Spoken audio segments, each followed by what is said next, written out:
This week on a brand new exciting episode of Strong Arm Sports Podcast. And bro, Kyrie said he don't want to be a star. Kyrie said he don't want to be famous. You was just in a movie, dressed up like an old man. What the hell are you talking about? People who don't want to be stars don't get in movies, Kyrie. We supposed to be the losers, but we winning though. They used to laugh at us, now we grinning though. They used to tell me never in my lifetime. I guess they wasn't in their right mind. Underdog. Yes, sir. What's going on, folks? Welcome to a brand new exciting episode of Strong Arm Sports Podcast, the realest sports podcast in all the land. True. I'm ready, bro. That's what I want to hear. I mean, ready, in all the land. True. Okay. Now we are back to wrap up the previous week of sports in dramatic fashion, as we always do, with no BS, no sugarcoating, no biases, only that strong arm truth. If this happens to be the first time you guys have watched our show here on YouTube, or if you're listening on any of our various podcast channels, I am one half of the show. I go by the name of KSpadeTheProspect.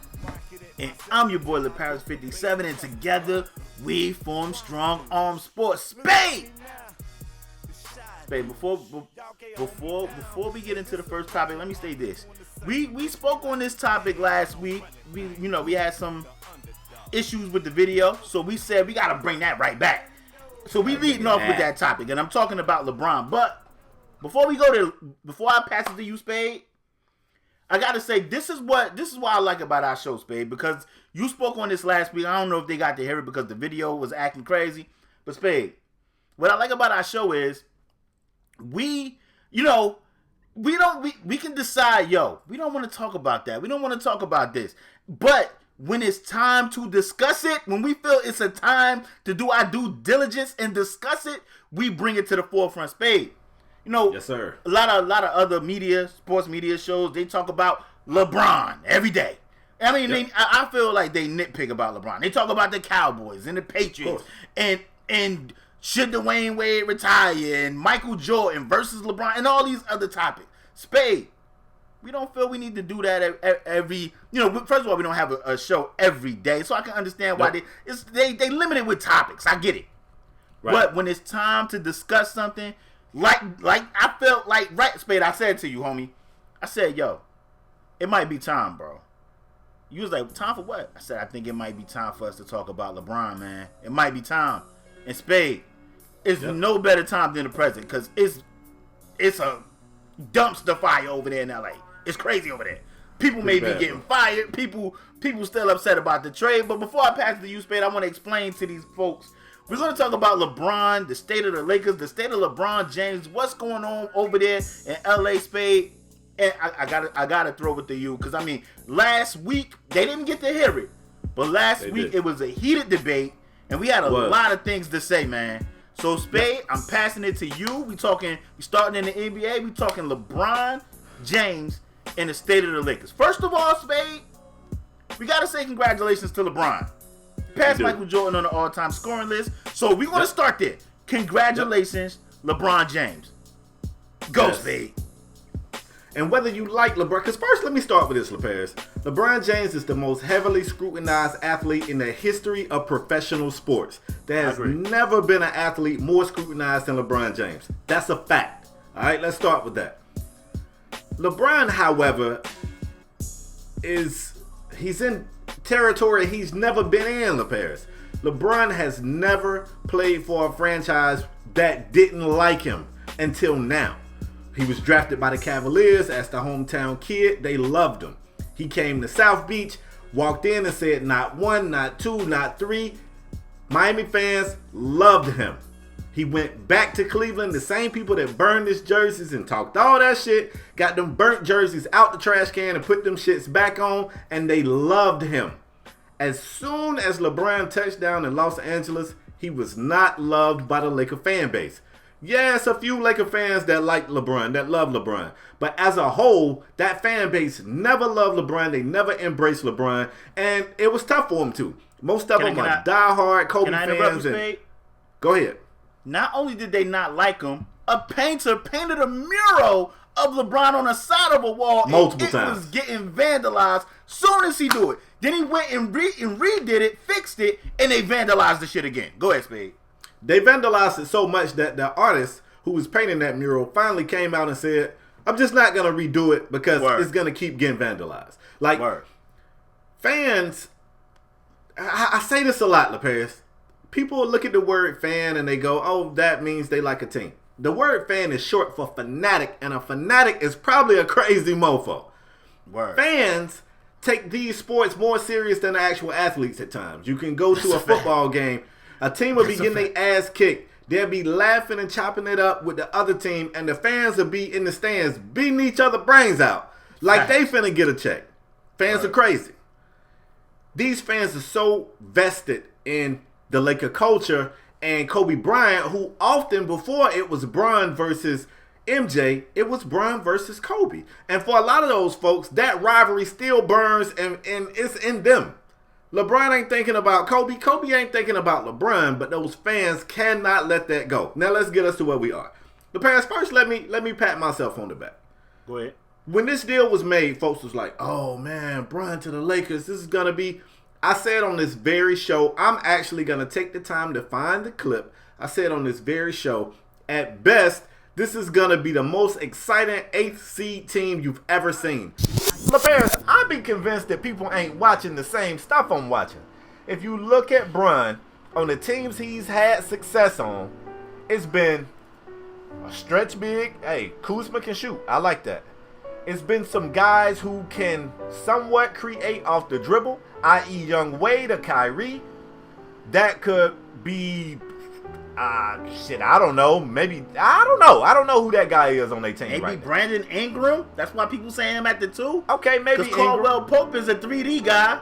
Maybe Ingram, maybe even Lance if he, in those moments. Lance is a moments guy. He looked great this moment. The next moment, you wonder how he got to the league. Yeah, he's a bonehead. Yeah.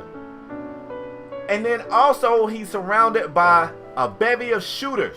So I don't see it. Magic is a great player. Was a great player. Is a great basketball mind. Probably can see further than my eyes can see. I never had faith that Bron was going to come here and do something tremendous with this team. I never had that faith. It is also... Did you know anybody, and you don't gotta name names, but did you see anybody saying Lakers got a chance to compete with the Warriors? Did you see that? I don't know if I was seeing compete with the Warriors, but I was seeing stuff like 3rd seed, 4th seed. I had a guy flat out tell me, like, who do you have better than them with Bron? And I was like, have the damn conference? And he was like, the Rockets got worse, maybe OKC. But other than OKC and Golden State, nobody in the West to be better. And I was like, I disagree. I feel like everybody in the West got better. I mean, every might be a stretch, but a lot of teams got better in the West, and I just didn't see this being the outcome that everybody else thought. But I got to go back again, LeParis. Okay. The fact that the fan base never really embraced Bron, it did something that Bron never had. Look, when Bron was drafted with the Cavaliers, Bron wanted to take those guys to a championship, but nobody really believed that was going to happen. They wanted it to happen, but they wasn't sure. When Bron came to Miami and told Miami not 1, not 2, nobody really believed they was winning that many. Wanted them to, but didn't necessarily believe it. Bron went to LA and never made any claims for championship, for postseason. He never said that. But that fan base has experienced success, although not in the recent years. They put expectation on LeBron that LeBron never put on himself. That's the first sign. Anyway, let's get to the point. Things haven't been going well. The Lakers started the season off pretty good, if I don't say so myself, and folks was hitting me up like, Spade, told you was wrong. Bron had a growing injury. I think they was around 4th or 5th early in the season, if I'm not mistaken. Definitely was 4th in the West at some point. Bron had a growing injury, LeParis. He said he felt the pop. Everybody was afraid. We never seen Bron hurt. I seen Bron roll the hell out of his ankle in Miami. That man didn't even come out the game. He came out the game. But I'm saying he never left, like, the sideline. He went on the bench and pulled his laces dumb tight, tied that shit in a Boy Scout knot, and went back out and finished the game. We never seen Bron miss extensive time from the game. So people started to wonder, is Bron falling off? Is this father time? Is Bron not vested? There was a whole lot of question marks there. Bron started doing some other things. He A&R in 2 Chainz album. He doing a whole bunch of other things. Meanwhile, the Lakers are tumbling. Bron comes back. Brian says, hey, is playoff mode initiated? Usually when Brian say that, we see that light switch flip on. And to be fair, I think Brian tried to flip it on. It didn't work, LaParis. The Lakers are not looking good. And now we're seeing other things. We're seeing the team don't really look like they're gelling. You can't come out and say, I want to trade every one of my damn teammates for Anthony Davis, and the trade fall through and everybody's just saying kumbaya. You can't. LaParis, before I rant and ramble for too long, my biggest takeaway from this season, I'm going to ask you what's your biggest takeaway, but my biggest takeaway from this season is I like LeBron, I do, man, but I feel like LeBron, for the first time in my life, I feel like LeBron is doing too much. He's doing too much. He's doing the barbershop. He A&R in projects. He's trying to play. He's coaching the kids. I don't know if he's coaching the kids, but it seems like he's coaching the kids. He's managing the school. Maybe Brian got too much on his plate. And the bad thing is, as I say that, when you look at his numbers are unaffected. He's still going out there and he can trip and score 28. He can close his eyes and get 20. LaParis, is Brian taking on too much? Is that part of the problem? Is that the reason for the struggles in LA? I think it's a number of things. I think that him taking on too much is definitely a problem. You can't come out and bang on your teammates and be like, everybody else ain't focused on basketball when you doing you signing up for Space Jam 2. And I know somebody gonna get in the comment section. It's a lot of Laker fans out there and be like, well, Space Jam, he's gonna record that in the summer. Space Jam 2 ain't coming out to 2020, 2021, whatever. I get it. You A&R 2 Chainz project. You got all these shows on HBO or Showtime or whatever the show come on. You got the More Than the Athlete thing. You run it. I know somebody gonna be like, he's not actually running it. I get it. He's running. He got the Undisputed, the website and all. Come on, you got a lot of things on your plate, LeBron. And the speculation was LeBron is going to LA because he wants to broaden this. He wants to broaden this horizon. He wants all these avenues to open up for him, movies and now musically and now like production wise. All this crap he already had them, but now it seems like it's on a way larger scale, like a way bigger platform. So you can't bang the cannon on your teammates and say, oh, everybody here is focused on other stuff more and not basketball. Neither are you, bruh. You're not focused on basketball either. And like you said, Spade, Brian waking up and he dropping 27, 8, and 8 in his sleep. Spade, I said to you last week, they didn't get to hear it. I said, Spade, how much is LeBron averaging? You told me about 27, 28 points. LeBron would easily be over 30 points if he hit free throws. The Lakers' record will be way better if the team collectively hit free throws. Spade, we went through it last week. I ain't asking you to look it up right now. We don't have to. But we went through a lot of people, that whole team, we went through damn near all they players' free throw percentage, and they all bad from the line, all of them. They would have won way more games if they knocked down some free throws. Spade, I love LeBron. Let me just start there. I love LeBron. But Spade, you cannot actively try to trade your whole team because it was literally damn near the whole team. Everybody named that was on that team, not named LeBron, was mentioned in the trade. Yep. You cannot actively shop your whole team and then come back and be like, it's time to get it. Spade, I said on this show last week, these young players got to understand this shit is a business. This shit ain't personal. Hey, you are expendable. And not just with LeBron. To these owners, to these GMs, you are expendable. Look how Boston did Isaiah Thomas. I mean, we got our own issues with Isaiah Thomas on this show. I'm talking about little Isaiah Thomas that was with the Celtics. We got our own issues with Isaiah Thomas on this show. But look how they did him. I mean, the man played through a hip injury, through his sister passing away, and they said, Isaiah, thank you for your service. Pack your shit and go.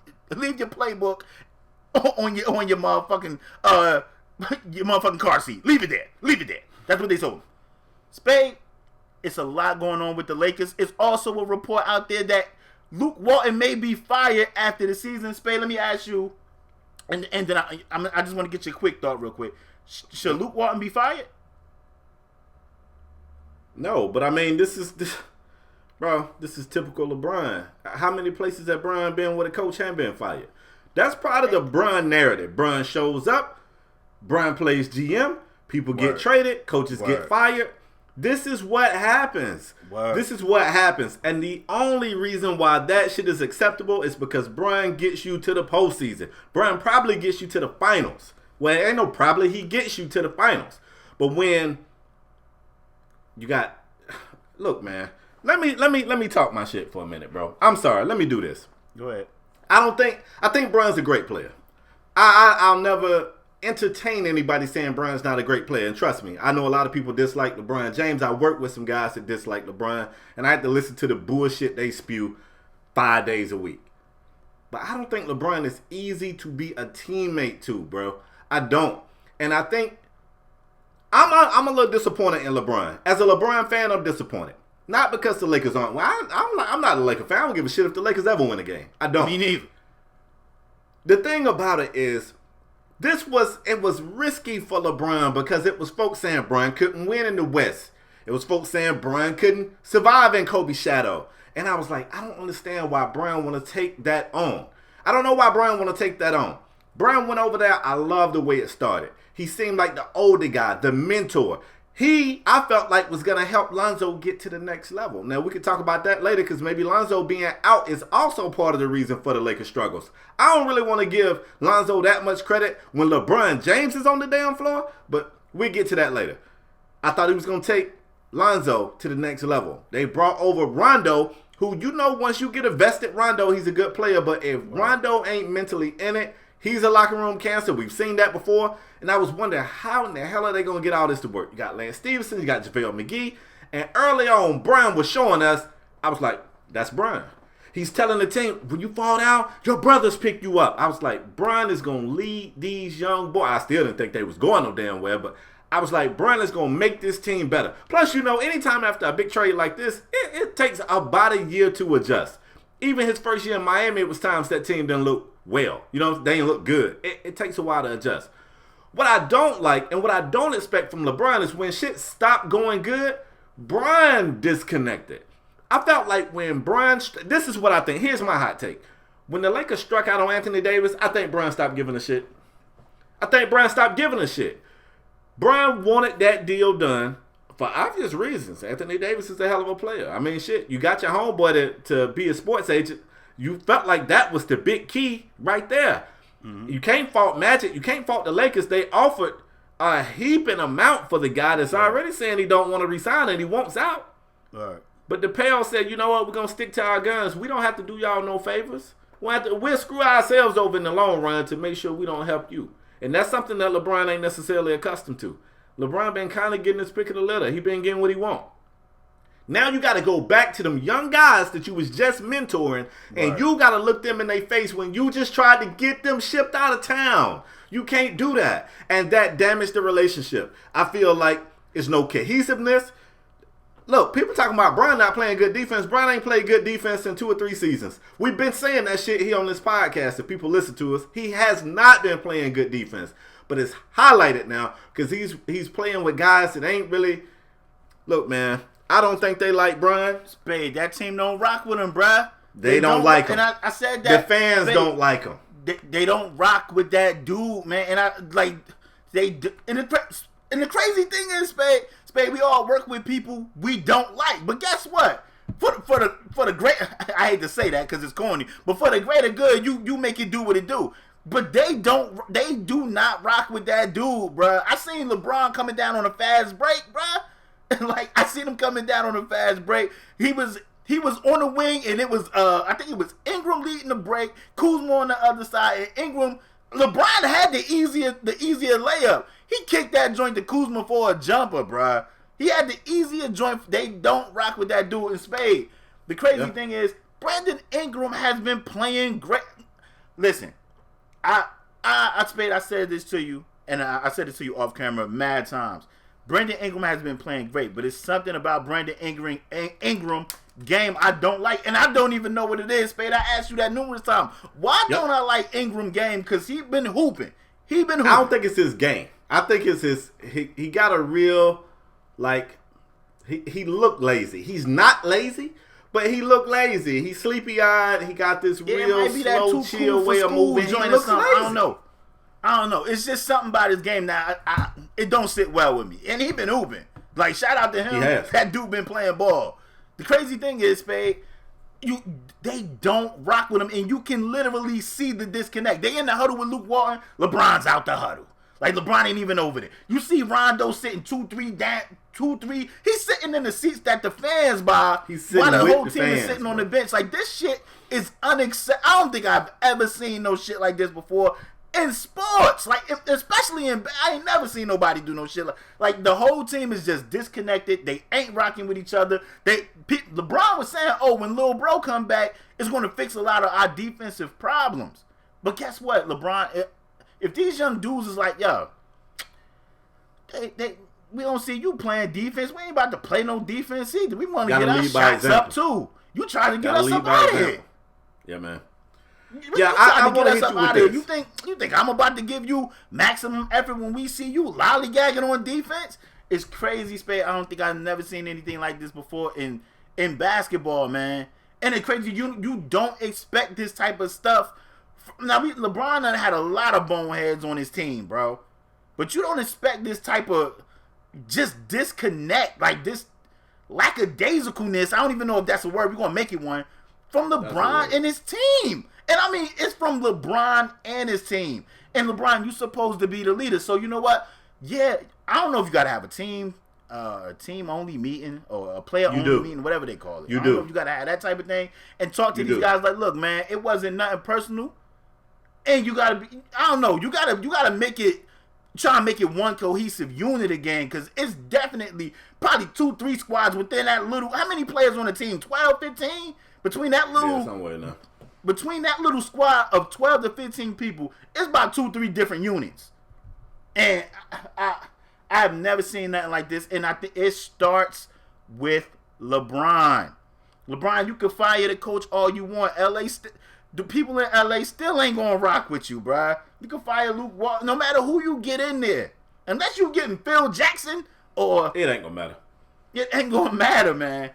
Let me ask you this. I'm disappointed in LeBron, bro. I am too. I really am. I'm disappointed. As a LeBron fan, I've never been disappointed in LeBron like I have this year. And the bad thing is, it's not reflected in his numbers. That's what I'm saying. He's still hooping. He's still hooping. 27, 8, and 9, bro. That you can't say he ain't balling. But I hate to sound so corny, but this shit a team sport, bro. I don't care. It's a team sport. Here's my thing.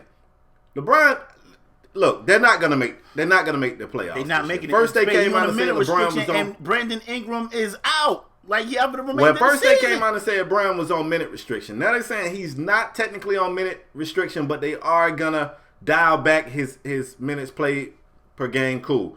Brandon Ingram we just got like breaking news today that Brandon Ingram has a blood clot in his leg. It's not the same thing that Chris Bosh has right now, but it could possibly become that. He's got to take blood thinners. He's probably done for the season. They possibly going to shut Lonzo down for the season. This is equivalent to the Lakers. I think Lonzo's done, bro. I don't think Lonzo gets along with Luke Walton. Then we just seen LeVar a few weeks ago, maybe a month ago, come out and bang the cannon on Luke Walton. I don't think Luke Walton like Lonzo. I don't think Lonzo and his people like Luke Walton. I think Lonzo is designed. Go ahead. So here's the thing. Shout out to Cam for shooting me this, and on Twitter, Alex Kennedy NBA tweeted this. Brandon Ingram has a DVT, a blood clot that forms in the leg. Usually when you're immobile for a long time, like on airplanes or whatever, which I think could cause this. I want to step out on a limb and say I think that is what caused it for Bosh. I don't know that to be true though. A DVT can become a pulmonary embolism. That's what Chris Bosh had. It can kill you.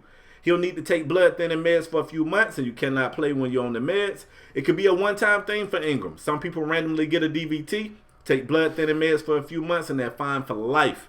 If he develops a second blood clot, he need to be on blood thinner long-term, and his career could end. That's what happened to Chris Bosh. Wait, they just came back. Correction. Ingram's DVT is in his arm, not his leg. All right, so I messed that up. He messed that up, and I just read it. The Lakers... Damn, man. Look, I don't want to see nobody fail. I never had Bron and the Lakers doing anything legendary, but I think this hurts. I think it hurts his entire shit. I just lost my word. Legacy, Spade. I think it hurts his legacy. Not only does it hurt his legacy, bro. Yet, Spade, because this is. You don't think it hurts his legacy, bro? This is still the first year, Spade. I'm not ready to go there yet, bro. I'm close, but I'm not willing to go there yet. Not yet. I'll give you this. It depends on where they go from here. Yeah, it depends I'm not on where they go there from here. yet. LeBron gotta learn. How do you repair these relationships? That's the what only I was thing, about like you to said, say, man. You got to do a players only meeting. You got to walk in That's that what I locker was just room, about to and you got to say, say, man. look, fellas, I wanted AD to this team. I told management to make whatever deal possible. If you guys felt like that was disrespectful to y'all, I can look y'all in y'all face and say, I never said this guy and this guy. I said be aggressive, and whatever happened, happened. We did not get Anthony Davis. We are all back. Y'all got every right to be upset with me about it, but let's go out there. Let's do what we're supposed to do. I don't even know if that shit works. Agree, I don't know what that's you how think. you gotta come, bro. When you gotta be like, look, man, you can't not address it. You gotta address it. You gotta address it, bro. That's the problem. It's like they walking. It's the elephant in the room, and I hate that little analogy too. But it's the elephant in the room. That you gotta just come out, and if you gotta eat crow and be like, man, it wasn't nothing personal. Y'all ain't gotta like me, but I need y'all, and I need y'all best effort. You can't go to the media and be like, guys ain't focused, and what do you say? If you don't like hard playoff basketball, or you ain't ready to commit to playoff, something he said crazy, and I'm like, this is not it. This close to the playoffs, if you still got distractions, then maybe this. Yeah, that's what he said. You gotta stop saying shit like that. That's not the way, man. Stop saying shit like that, Brian, because that's you not don't look the way. focused. That's you don't not look the focused. And I'm gonna tell you something else. Golly, man, I wish we had this segment last week, man. I feel like we was kind of driving our points home a little more, but ain't nothing we can do about that. And I feel like I'm all over the place this week. But one thing I want to say is, I think LeBron is guilty of feeling like his resume means something in that locker room. It means something, but not in that locker room. Because I'm going to tell you what happened. LeParis, you could work at your job for 10 years and do tremendous things. And you can move around within that company and your resume follows you. But the first time you quit that job and go work for a new company, we don't give a shit what you did at your old job. Word. And Brian got to go in there. He got to earn the respect of his teammates, not just by the way he plays, the way he support them when they down.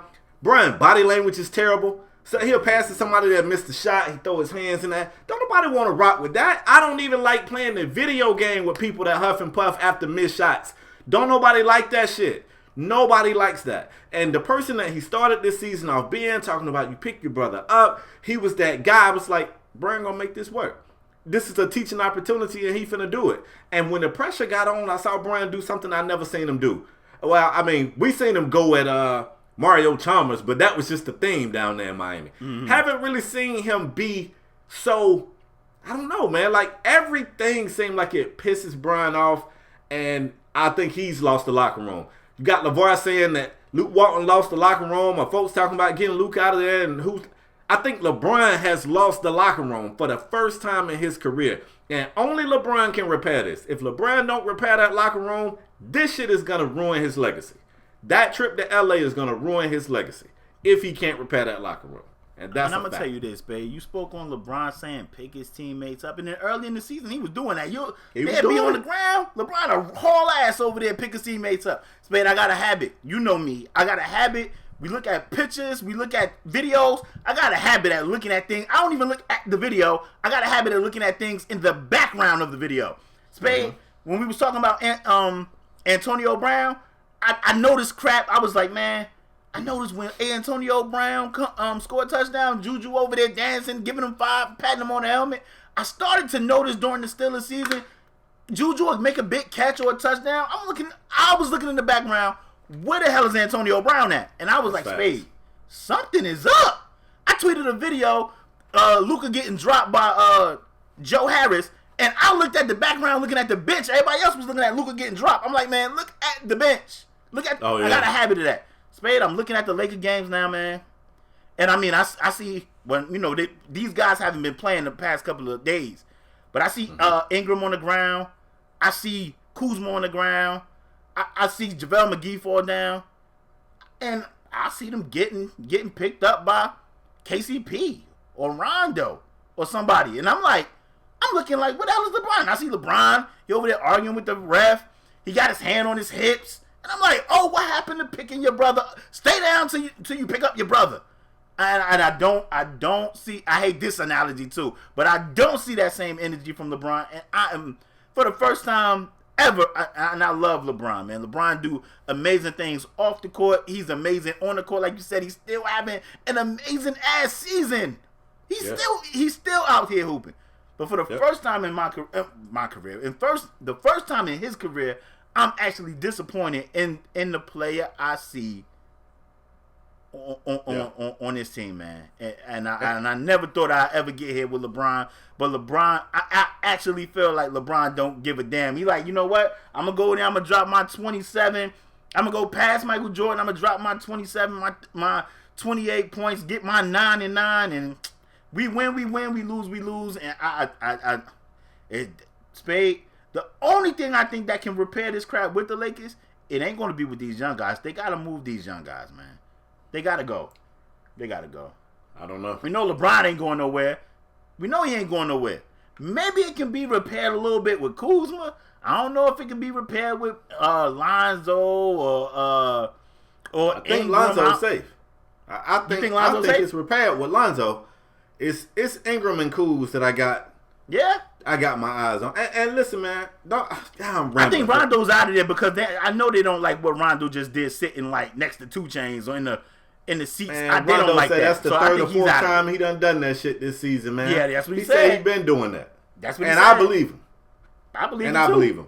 Who's that an indictment on him, man? Is that an indictment on his teammates or the coach? What? Who? If they just letting that shit ride. It's just Rondo being Rondo, man. Rondo been a jerk since he came in this league. Rondo, people had problems with Rondo attitude his rookie season. That's true. Like, that's true. Let me ask you this. Lakers aren't going to make the postseason. LeBron James attempted to activate playoff mode. After the All-Star break, his scoring went from 26.8 to 28.6. His steals went up 0.3. His blocks are the same. His assists went up 2. He went from 7.6 to 9.8. His blocks are the same.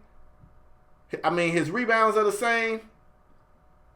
His free throw percentage is down. That's the Paris, let me ask you this. I'm all over the place. Is LeBron James currently, right now, today, the best player in the NBA? Spade, I still got him there, bro. I do. I don't. You don't? Who you got over him? KD? It's got to be KD right now, man. And I hate to admit it because you can't really evaluate KD in that plethora of talent he's playing with. That's my problem. LeBron's still out there giving you 20, 28, 9 and 9. Like, golly. Imagine if he can. Man, after the All-Star break, that's 29 points, 10 dimes, and 9 rebounds. He's damn near averaging a triple-double after the postseason. But I don't think LeBron after the All-Star break. But after the All-Star break, he's currently shooting 59% from the charity stripe. Who is this guy, Shaq? That's hard. Spade. And I said that's a lack of focus to me. Spade, I agree with you. I'm not disagreeing with that. That's 100% true. That's inexcusable. Bruh, LeBron, and the crazy thing, like I said, Ingram been playing great.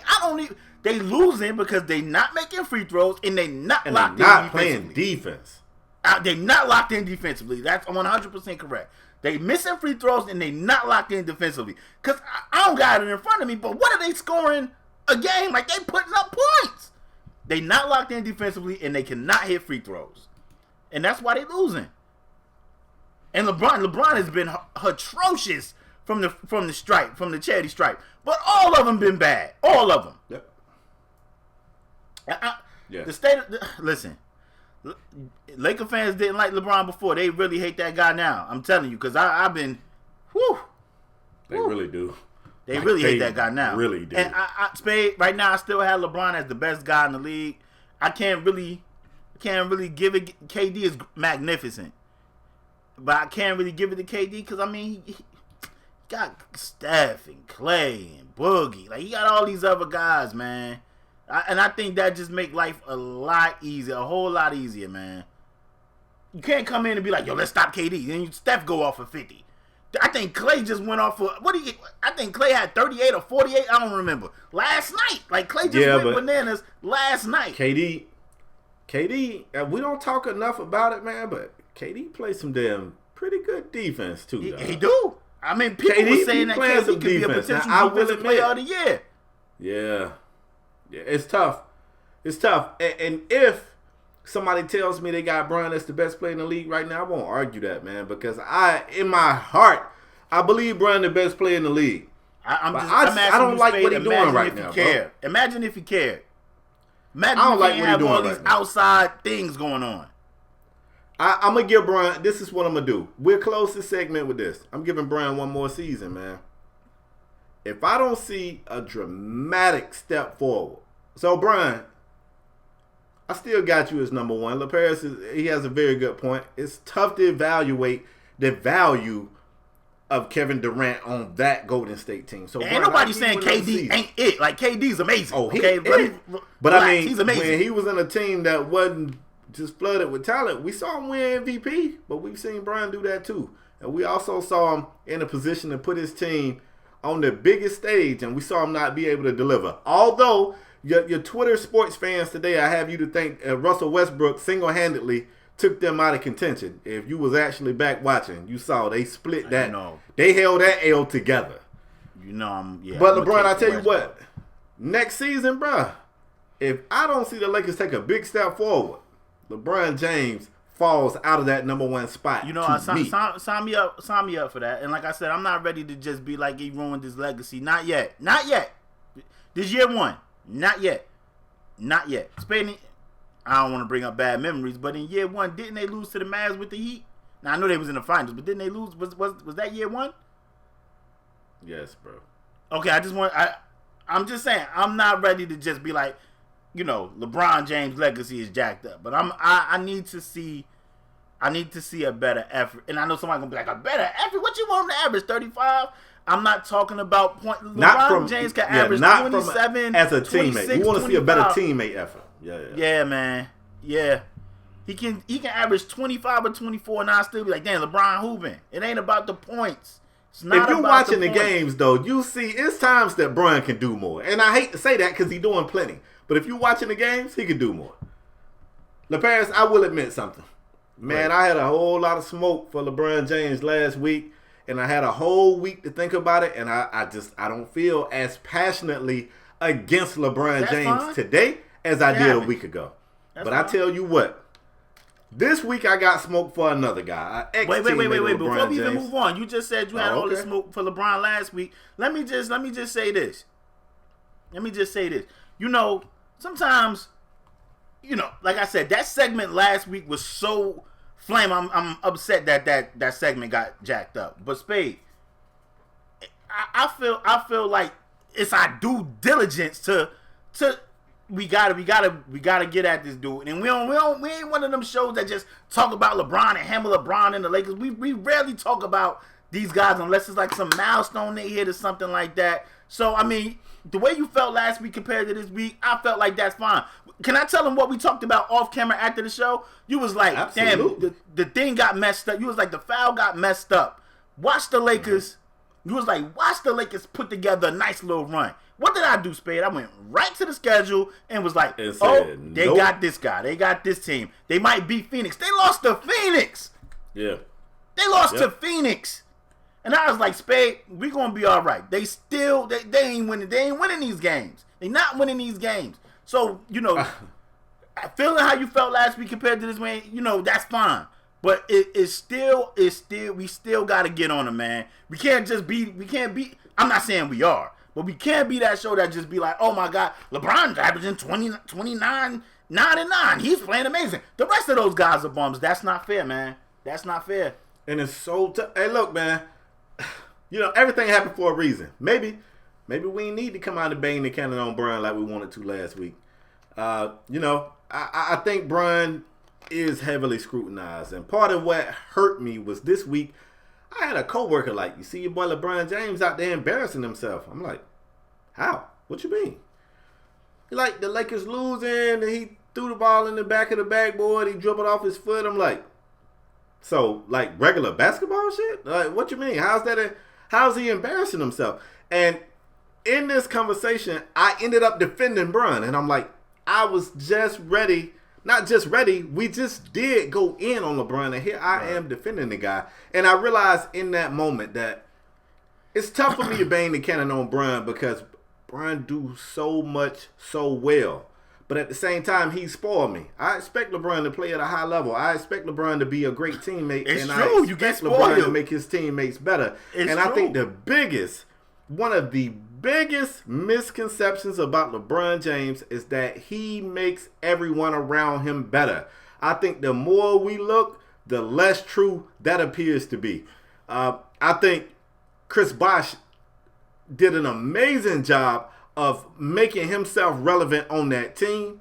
When you go back and look at some of these Cavalier teams, it's Kevin easy Love to actually shrink. changed his whole game and body. Bosh too.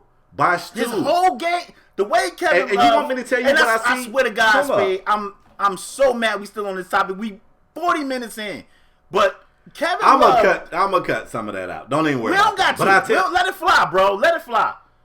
I The tell way you what Kevin I just Love realized. body looked in his game in Minnesota, I know somebody, he pulled threes in Minnesota. Not at the clip he pulled them in Cleveland.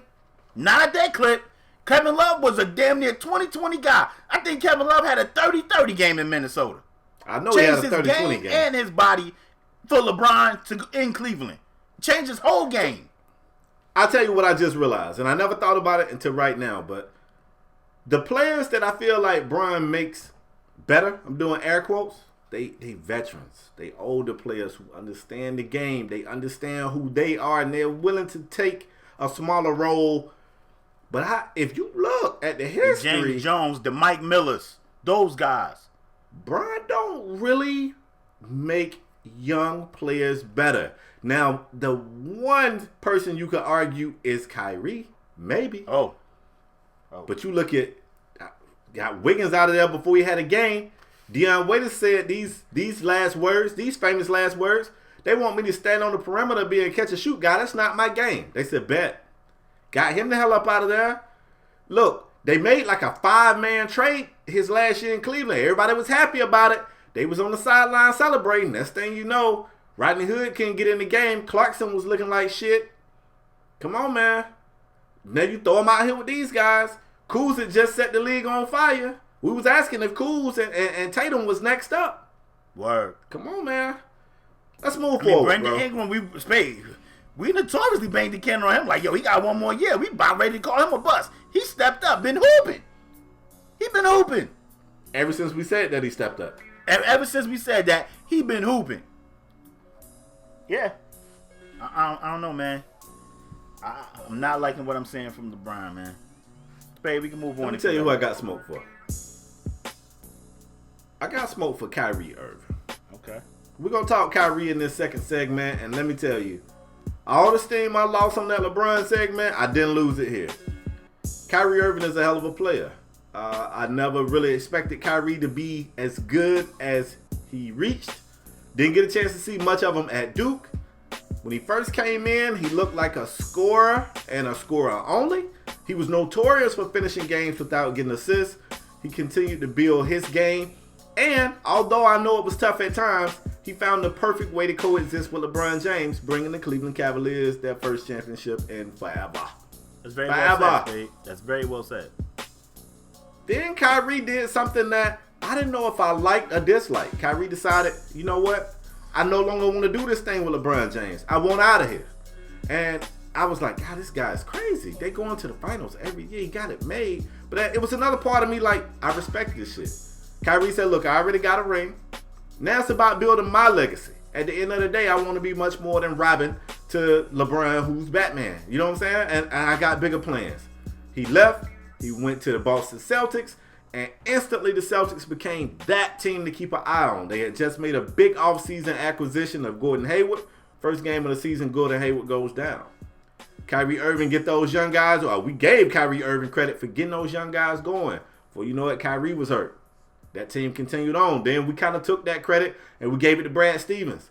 That team proved they could play, and those young guys on the team, they stepped up. Always have like the way the Celtics played. Hungry. Always, bro. Then things started to change. We started to hear rumors that maybe Kyrie was going to New York. Maybe Kyrie and Kevin Durant was going to New York. And Kyrie started to become this guy. I was like, who is this guy? I don't know, but I still like Kyrie. Let me get to the point. The Celtics haven't been playing well, and the face of that organization right now is Kyrie Irving.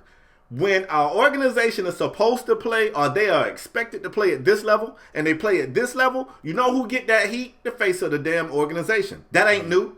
And ain't nobody picking on Kyrie. It's been that way.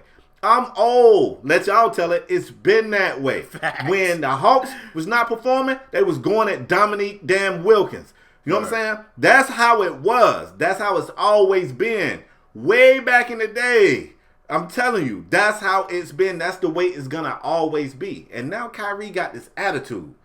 He want to know why he can't stand in the hallway and talk to Kevin Durant without the media listening.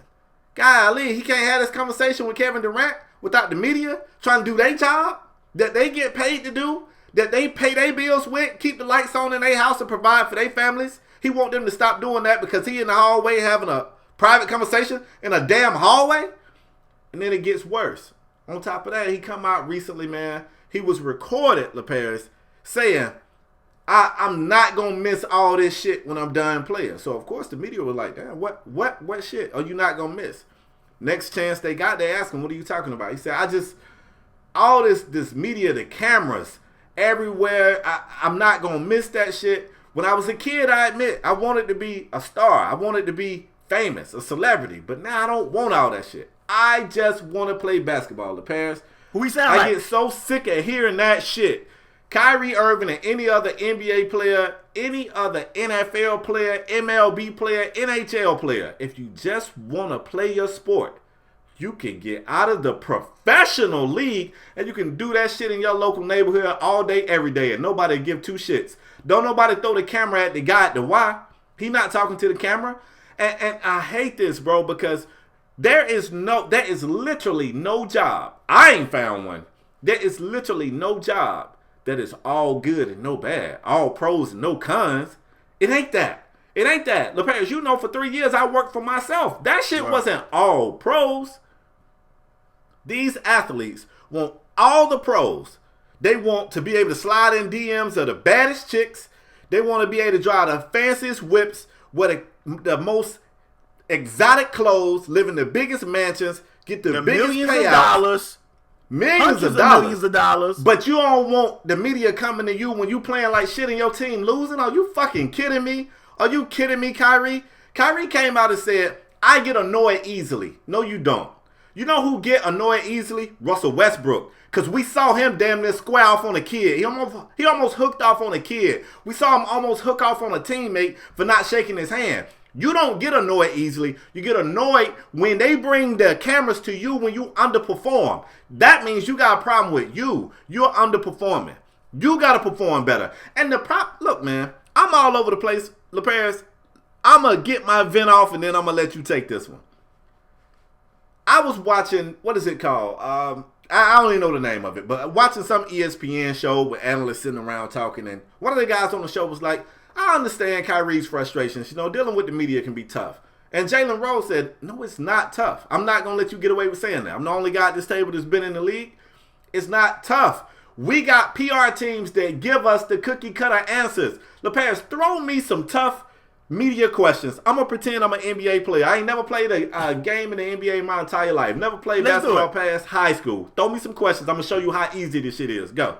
Spade, the team has been struggling, man. What's the problem? We just got to be better. From the coaches to players, we all got to be better. And I don't know what went wrong tonight. We just got to go out and view the tape and see, what areas we need to improve on. I mean, Spade, your team lost big tonight. You lost by a astounding margin, 20-something points. Yeah. You guys had the lead. What happened tonight specifically? I'm not sure. That's what we got to work on. We as a team, we got to come together and figure out what went wrong tonight, and we got to make sure things like this don't happen. I mean, I'm disappointed in the way we played. I'm sure you got your ear to the streets, and you know, there's a lot of rumors going around about you and KD potentially leaving said teams. Celtics for you, Golden State for him, It might be Right. teaming up in New York. Is there any truth to what we're hearing with these rumors? I haven't even focused on that. I'm not even thinking about that into the offseason. Right now, I'm thinking about whoever our next opponent is. I'm trying to. Right now, I'm a member of the Boston Celtics, and the only goal I got on my mind right now is being the best player I can be for this organization, who's giving me a tremendous opportunity. One last question. Easy. One last question, Spade. One last one. I gotta ask you. The team has been playing a lot better without you. Some people are even saying this team doesn't need a guy like you. They're 10-2 without you. How does that make you feel going into the locker room with these guys? I mean, this is the NBA. Every player here is good. Every guy on this team can play. And instead of me getting upset with a few people saying that the team plays better without me, I'm really impressed that my teammates have pulled it together in my absence and was able to get wins. That's a testament to how good this team is. Shit easy, bro. This shit easy. This what we crying about? I just did that shit for free. You mean to tell me with millions of dollars you can't do that? Get out of here, dog. I'm so tired of the I just want to play basketball. Retire. Retire. Somebody making you stay here. Kyrie, retire. Get the hell on, bruh. This league been flourishing before you. This shit gonna flourish without you, Kyrie. Get the hell on. We don't care. Ain't nobody gonna lose no sleep if you retire. But you and your family, who don't got accustomed to the millions you making, I suggest you learn how to deal with the media. And then, look, man, Jalen Rose was getting attacked. And I think it's young people. I was people on my timeline like, Jalen Rose saying dealing with the media not hard. Of course it wasn't for you, Jalen Rose. You're not an all-star. First of all, Jalen Rose was a member of the Fab Five. They was the biggest college story probably ever until Zion, R.J. Barrett, and Cam Reddish.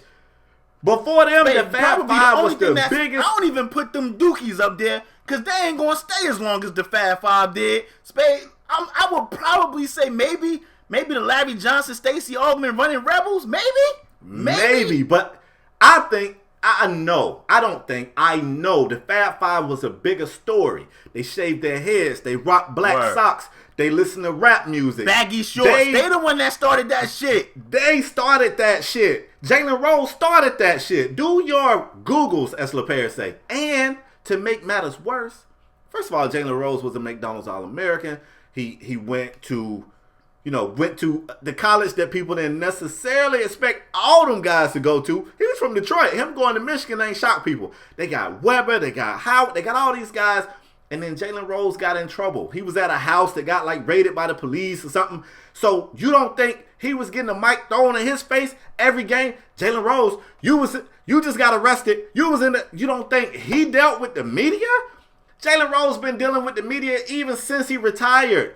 People give him hell every day about Kobe scoring 81 against the team he played for. You think Jalen Rose don't know about the media? Are you that crazy? Do you think Jalen Rose don't know about the media? The fuck out of here, dog. Get out of here. And then somebody had the nerve to say, well, yeah, he had to deal with the media, but he didn't have to deal with social media. Technically, nobody got to deal with social media. This bitch got an off button. Cut it off. Cut it off. Delete the app. Cut it off. You don't got to be on Facebook and Twitter. Man, let me tell you something, bro. Shit. Listen, man. Talk to Kyrie because right now I have lost a ton of respect for Kyrie and he's a hell of a baller. But stop bitching about a situation. Look, man, every job you get, Kyrie, gonna have some pros and some cons. Your cons is after a bad game, you got to talk to the media. When you got a PR person that give you the cookie cutter answers, they give you the answers. They prep you for it. You practice for it. Just say the same shit you just said in practice. You ain't even got to mean it. You can say, we played bad tonight. It was my fault. You can have 50. Just say, we played bad tonight. I got to be better. You can say that same shit every day. Come on. You get no sympathy from me. None. Spade, this is. I don't sympathize with millionaires that don't want to talk to the media. Just said this same thing a few weeks ago. I just want to play basketball. No, you don't. You want to make millions of dollars playing basketball. And bro, Kyrie said he don't want to be a star. Kyrie said he don't want to be famous. You was just in a movie. Dressed up like an old man. What the hell are you talking about? People who don't want to be stars don't get in movies, Kyrie. You was just in a movie, Kyrie. You want to be a star. You just don't want to deal with that smoke when you underperform. Man up. You remember, like, people, it's the same thing. Man, you had this conversation. We was talking about Kanye long time ago. Kanye was like, I hate the paparazzi. Bro, Jay-Z had an album called The Gift and the Curse. You want all the good. You're going to have to take, like, you are famous. People Best love time. you. People want to see you. It's the gift and the curse. And you know, like I said, other people, they have a bad day at the job. That shit might get them fired. You know what I mean? Like, that shit, they might be out of there. Like, all you got, man, like, Spade, I don't think talking to the media that hard. And somebody gonna say, oh, well, you don't got to do it. Well, I got to answer the damn boss. Sign me up. Yeah, sign me up. Yeah, Man, sign me up, too. You know, I Sign hit me up, LeParis too. up sometime and be like, bro, I got 6 meetings today. Word. I got an actual job I got to do. Word. But I got 6 meetings today. Word. So what happened is I spend so much time in meetings that after I'm supposed to be off, I stay at work Word. doing the work that I couldn't do during the meetings. And I'm salaried, so I don't even get time and a half for that shit. And I Keep know this. that my job comes with some pros and some cons. That's just something I got to deal with. I'm not walking around like, nah. And I don't care what job it is. meetings. I don't I care just what want job to it do my is. job. Yeah, Shut I don't your care ass what up. job it is. It's pros and cons. I don't care if you a security guard. It's going to be like, yo, I got a sweet gig. I'm a security guard. Don't nothing really happen at my building. It's going to be a person that just annoys you. It happens. It happens in every aspect of life, not just Gotta tighten work. up. Life. It's life. They gotta tighten up, bruh. I'm You telling you, coming it's the- across looking, you look Bro, soft and entitled. I'm gonna keep it a stack with you, because that's what we do on this 100% show. Agree. You look 100% soft agree, and man. entitled, bruh. Go do the interview. You played bad. Y'all lost. So what? So what? So what? And then you was in a situation where when the Cavs played bad, you know who they took the mic to? LeBron. But you didn't like that. You wanted to be the man. You wanted to build your legacy. This comes with it. Give If him you the have a curse, bad man. game, they want to know why. When you lose to a team you was expected to beat, they want to know why. They're not taking that shit to Terry Rozier. They're taking it to you. Word. If you can't handle that, bro, it's an easy answer for it. Hey, it's an easy answer for. I guarantee you, if you retire right now, you start hooping at the Y. At first, it's gonna be cameras and shit around. But the longer you hoop at the Y, the fewer cameras gonna show up. Before you know it, you're gonna be a regular Joe. You're gonna be out there giving them guys at the Y40, and ain't nobody Ass gonna get white two chocolate. shits. Ass all them. Like eventually they be like, oh, what's the name at the place? And eventually it's just gonna be like, oh, they there all the time. Like we hoop with them. What's old boy Andrew Bynum? You remember when Bynum first retired? Like if Bynum went to the game, that made news. They were like, Bynum was at the game, took pictures of him. Man, we ain't seen a picture of Andrew Bynum in 3 years. Don't nobody know or care what the hell Andrew Bynum is, bro. Kyrie, we can get you what you want. If you just want to play ball, it's a way to make that happen. But here's the catch, Kyrie. You can't just play ball for millions of dollars. You got to talk to the media. And you knew that. You knew that. That shit You knew comes that, with bro. territory. It's the gift. Come and on, the you curse. knew that. It's the gift Stop and the acting. curse. Your dad prepared you. You knew this shit. You knew this. Yeah. Your dad had a brief stint in the league. You knew this. Yeah. Said he rocked number 11 because of his pops. That's why he rocked number You 11. knew this, bro. Anybody but Kyrie. And Kyrie a dog on that court, man. So I hate when it's somebody I respect their game, and then they be like, you know, the media is being so unfair to me. And I feel like, he said the media baiting him. Man, somebody who I know baiting me can't never bait me, bruh. If I know you baiting me, how the hell am I let you do what I know you doing? Huh? If I know you finna jump out and scare me, that shit ain't scaring me. If I know you trying to bait me to get pissed off, that shit's not gonna piss me Word. off. I'm just gonna, look, I don't care if you go in there and do the Marshawn Lynch. Just go in there and say, That's a dude that's annoyed easily. That dude. Marshawn Lynch get annoyed easy. Barry The Bonds. people who get annoyed easy, you Barry can tell. Bonds didn't like the media. Barry Bonds didn't What? like the media. Come on, Barry man. Bonds liked the media too until his head started Yeah, going man. 3 times the Listen, original size. It's the gift and the curse. KD said the same thing a few weeks ago. Man, I just want to play basketball and go home. No, you don't, bro. No, you Not for don't. millions. That's not how it works. No, you don't. That's bro. not how it works. No, you don't. That's not how it shit- work. No, you don't, bro. You got to read the fine print, man. Y'all boys in 360 deals over there. You better start Yeah, reading they your signed. You contracts. signed up for that shit. You better start reading your contracts. I guarantee you somewhere in there say you got to talk to the media. Bet your ass on that. Bet your ass on that. And I mean, Come on, Spade, man, they not asking any outrageous questions. They ain't asking you about your personal life.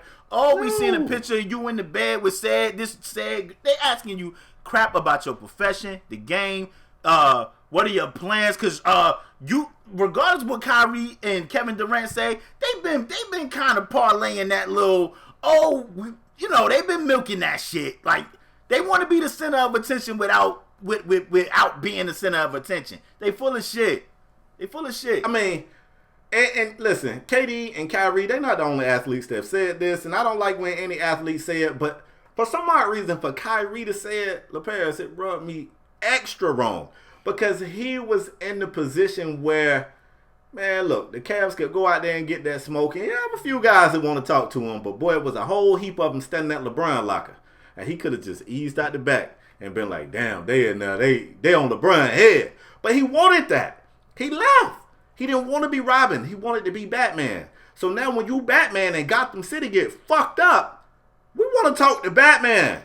Not Robin. Not Commissioner Gordon. Batman. And that's what you signed up for willingly. You went there. Spade, so what are you crying about? Just the same dude that went the first take and was like, why y'all asking me about LeBron? What you think you here for? You right. So he been acting like he don't know what time it is. What you think you here for? You would not be here if it wasn't all this tension between you and LeBron. You would not be here. We ain't been calling you to the studio. You ain't been here before. Exactly. You ain't never been here before. Why do you think you're here now, Kyrie? So we can get the tea, as they say, about you and LeBron. Come on, man. Let's stop being stupid. I'm telling you, guys, stop coddling these. Not you. I'm saying we got to stop coddling these guys, and they got to be held accountable, man. Come on, they can't be this dumb, or maybe they are. Maybe we give them too much leadway, and too much. I don't know, man. Maybe we think they smarter than what they are, because you can't be that dumb to go to first take and not think they're not going to ask you about LeBron. They kill me, bro. I mean, and I ain't, Spade, you talked about just sports. I'm talking about entertainers, period. Kanye, all these dudes. You think Jay-Z don't know these cameras is in his face and they want to snap pictures of his kid? They just went bananas trying to get a picture of Cardi B kid. Cardi B. You think they ain't? Come on, man. Come on, man. It's the gift and the curse. You making millions of dollars, you a superstar. Not like no Z-list. Michael Blackson always say he a Z-list celebrity. You ain't that. You a superstar. Come on, man. Stop being dumb. That's just dumb. I'm not saying that it don't get annoying, because my meetings get annoying. Exactly. When I'm sitting at my desk and I'm trying to work and it pop up, reminder, you got a meeting in 5 minutes. I go, God, another meeting. But I go in the middle of some shit. I put my poker face on and I power through that meeting. You be in the middle of typing some shit. You be right in the middle of something. Yeah. Fucking alarm go off. Boom. You gotta be somewhere. Yeah. Come on. You think that shit ain't annoying? And they get on my nerves. It get on my nerves, affairs. But I don't go in there. I don't go in there and pout. I don't go in there and cry. Guys, man. I'm off these guys. I just go in there and do it. Millions of dollars and have everything they weigh. That ain't life, man. That ain't life.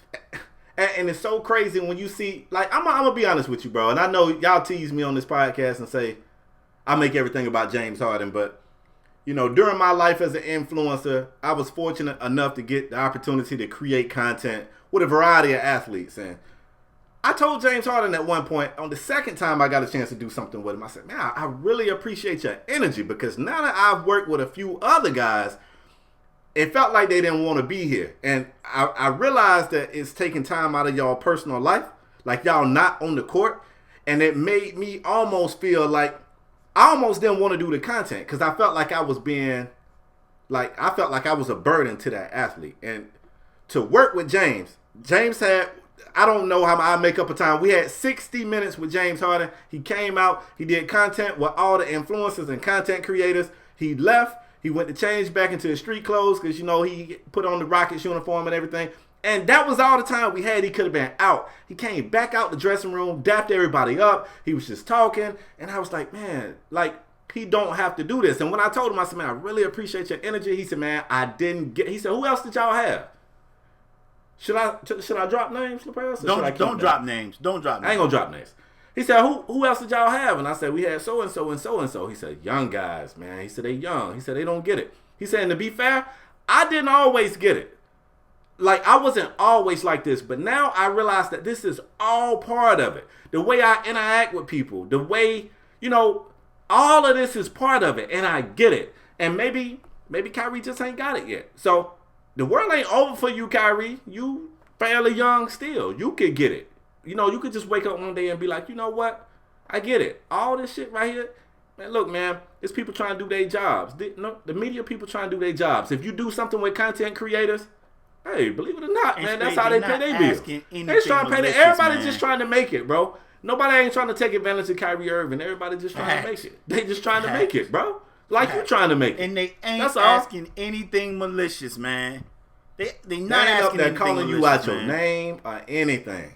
They not calling you. All they want is a good sound bite so that they can possibly get the front page of the paper. Maybe they can get that promotion at their job. Maybe, you know what I'm saying? And as I've gotten older, and this is an advantage that Kyrie hadn't had yet because he's a pretty good bit younger than me. But as I've gotten older, man, I realize shit bigger than you.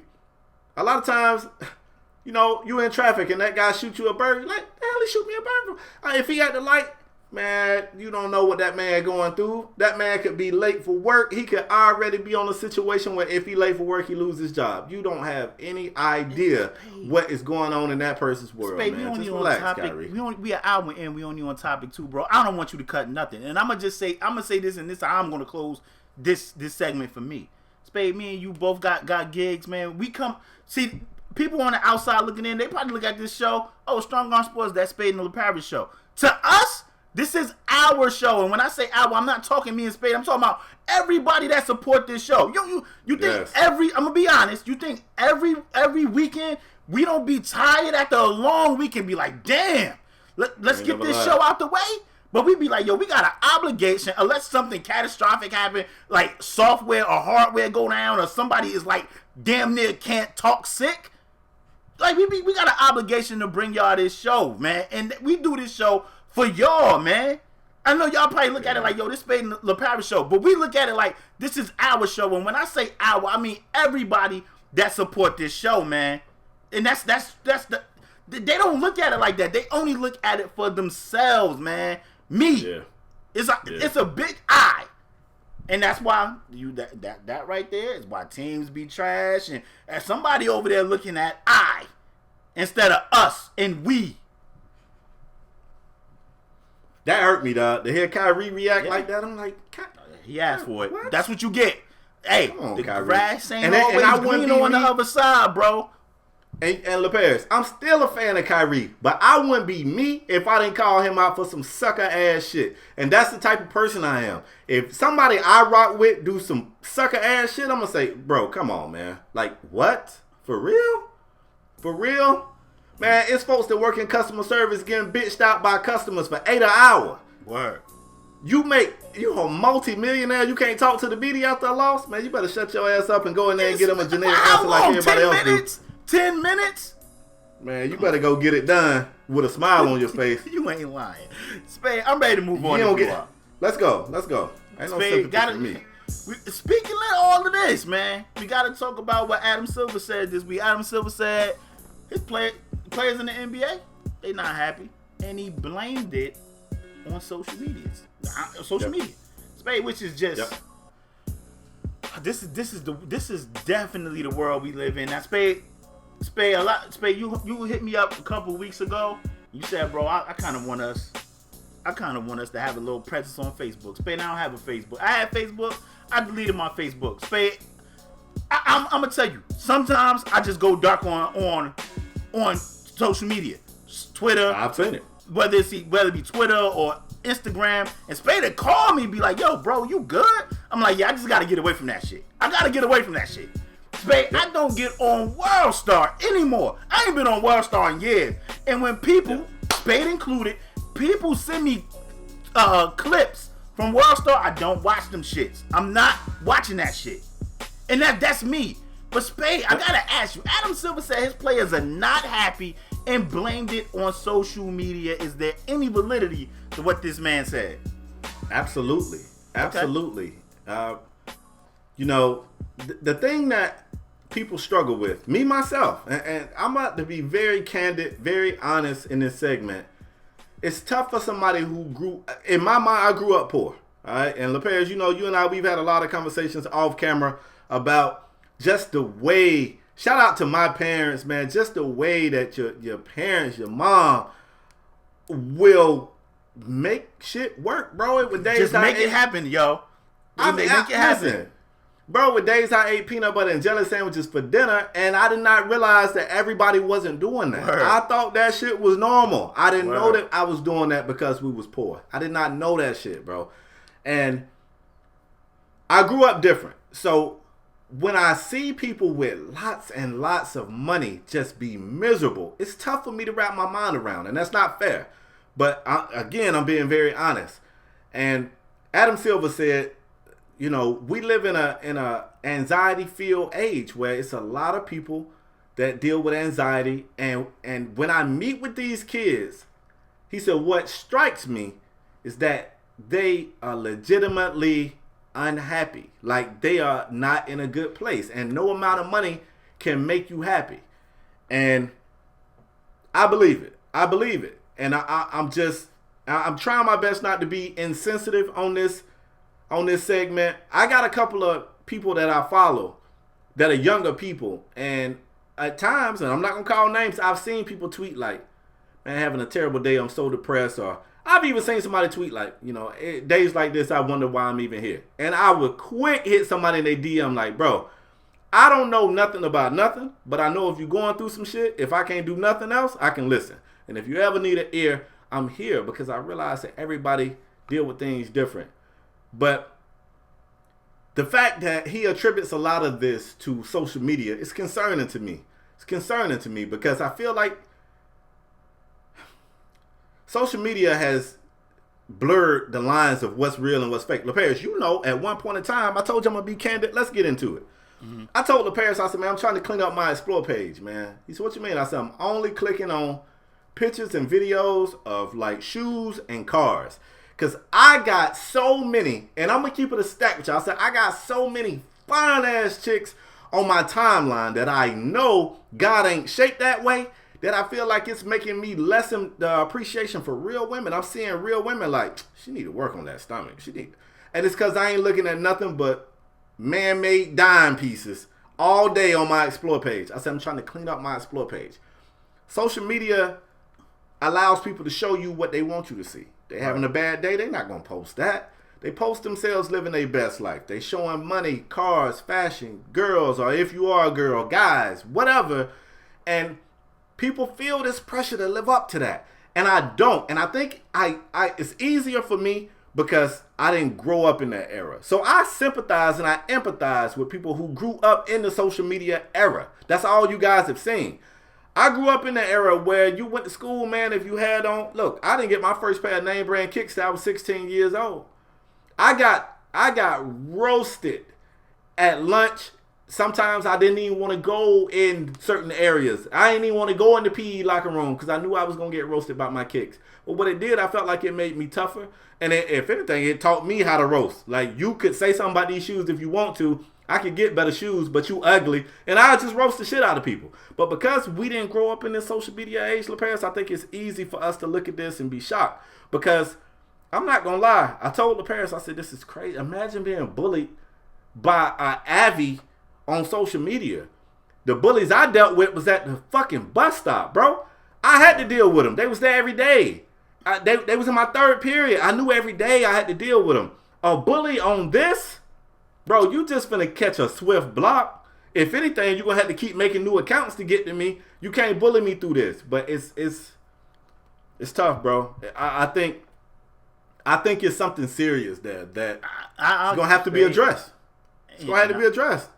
I agree, and I also agree with the statement that money. We done seen superstar actors and actresses kill themselves because money don't make you happy. They dealing with depression and anxiety and all type of different situations. So we definitely have seen money, and I honestly believe that, man. Money do not make you happy. I honestly believe that. Now, money make life a lot easier, but it also it's a gift and a curse. It is that. It is. I'm telling I imagine you get a lot of fake curse, friends, man. A lot of folk. Yeah, I can dig it. It's a gift and a curse, man. You got to be able to tell people no. I mean, they probably dealing with anxiety, family members hitting them up like, yo, I need. And if you're not one of those people that's able to say no, that's a tough situation. Spade, I'm older, so I'm able to be like, you know what? I love social media, Spade. You know, we be up there, we shoot the shit. We kind of had social media on fire on Friday. Was it yesterday or the day before yesterday? Me and you was going back and forth. I don't know. But, one of those days. But I mean, we rock on social media, man. But I know how to separate myself. Someday I might not be on that bitch for 2 months. Like I just disappear and people be like, yo, what's up with your boy? And Spader called my phone like, yo, I ain't see you on social media. I'm good. Sometimes you just gotta get off that shit and, you know, the problem is, Spade, is the world has literally changed. Like, you look at people's social media and you think it's a 24/7 party. It's not. That ain't life. That's not real life. That's not real life. And that's the problem. Like, they let what people say. We done seen people make fake accounts and troll. I mean, it's things that I don't think should be going on, but like you said, it's their era. This is their era. They cannot separate themselves from these devices. You know, I ain't get a computer. Spade, you already know I was poor. I don't eat certain shit right now because we ate it so much when we was poor. I'm being honest. Yeah. I don't eat shit right now. Speak on it. I don't eat shit right now because we didn't eat certain. We didn't get a computer till I was damn near 20 years old. And when we got a computer, we was like, holy shit, what is this? Like, right. I mean, we knew what computers were because we had them in school. But, I mean, to be able to surf the internet in your own house, now everybody got not only devices, they got phones, little mini computers at the palm of their hand. We didn't have that shit, man. We didn't have that shit. We had these big-ass Nokia phones that was about this long. And that shit only had, like, that snake game. Remember that shit, Spade? Yes. Like, that's what I shit had. Like, this, it was not like this. So I can understand that these kids got a lot on their plate and that they feel trapped, but they gotta learn how to separate themselves from that shit. Focus on their craft, man. I'm telling you, cause I'm not saying it's not tough, but they gotta learn to separate themselves. Cause if you get blinded by social media and see everybody living their best life and you over here struggling and depressed, that shit will have your ass depressed. And I'm telling, I 100% agree, man. I 100% agree with what Adam Silver said. And they really need to start addressing this shit and getting these kids help, whether it be a therapist or I don't know, give them a Bible, give them something. I don't know. But they need to address this and get these kids help, because I see it a lot in young kids, man. I see it. Spade, let me say this too, and then I'm gonna let you go. Spade, I told you around my birthday. Around my birthday, I get a little depressed. And when I say depressed, I don't mean depressed like, oh my God, I'm gonna kill myself. I mean like I'm a year older, and you know, I'm not where I want to be with my life, whether that be job wise, success wise. I don't feel I'm where I want to be, and I get a little down. But then I got to focus up and be like, yo, just try to make this next year a better year than it was last year, and eventually you'll get there. Your time is coming. That's what I believe. Spade, I get down about this show. Somebody wrote in our comment section. They was like, man, this show is excellent. I wish you guys had a bigger following, because the comment section will be on fire with the stuff y'all talk about. And that shit get you down, because you see other shows, whether it be internet shows or real sports media shows on TV, and people are like, yo, we think you guys are better than that show. And you be thinking to yourself like, damn, why the hell ain't we getting recognition? Should we just scrap this shit? That's what you start thinking about yourself. But you just got to keep pushing, and it's tough, but you got to keep pushing and just be like, yo, your time is coming. It's coming. Yeah, I mean, I look at it, I sit somewhere a little different with you than you when it comes to social media. For me, I was fortunate enough, I say lucky. I was lucky enough to do something with social media that I didn't foresee. When I first created my Twitter, like anybody else, I didn't really even know how to use the shit. And, you know, I was like, I don't really get the point. And then I started to just use it more, and I watched my Twitter go from 100 followers to 40,000 followers. And through that, I was able to continue to push my brand, build my brand, which was content creation, and there are times when I'm spending time with my wife and she'll be like, you need to put your phone down. And I admit, I'm one of those people. I'm on my phone a lot. What I try to do with my kids, I make dead times. If we have a family dinner at a table, you cannot bring your phone to the table.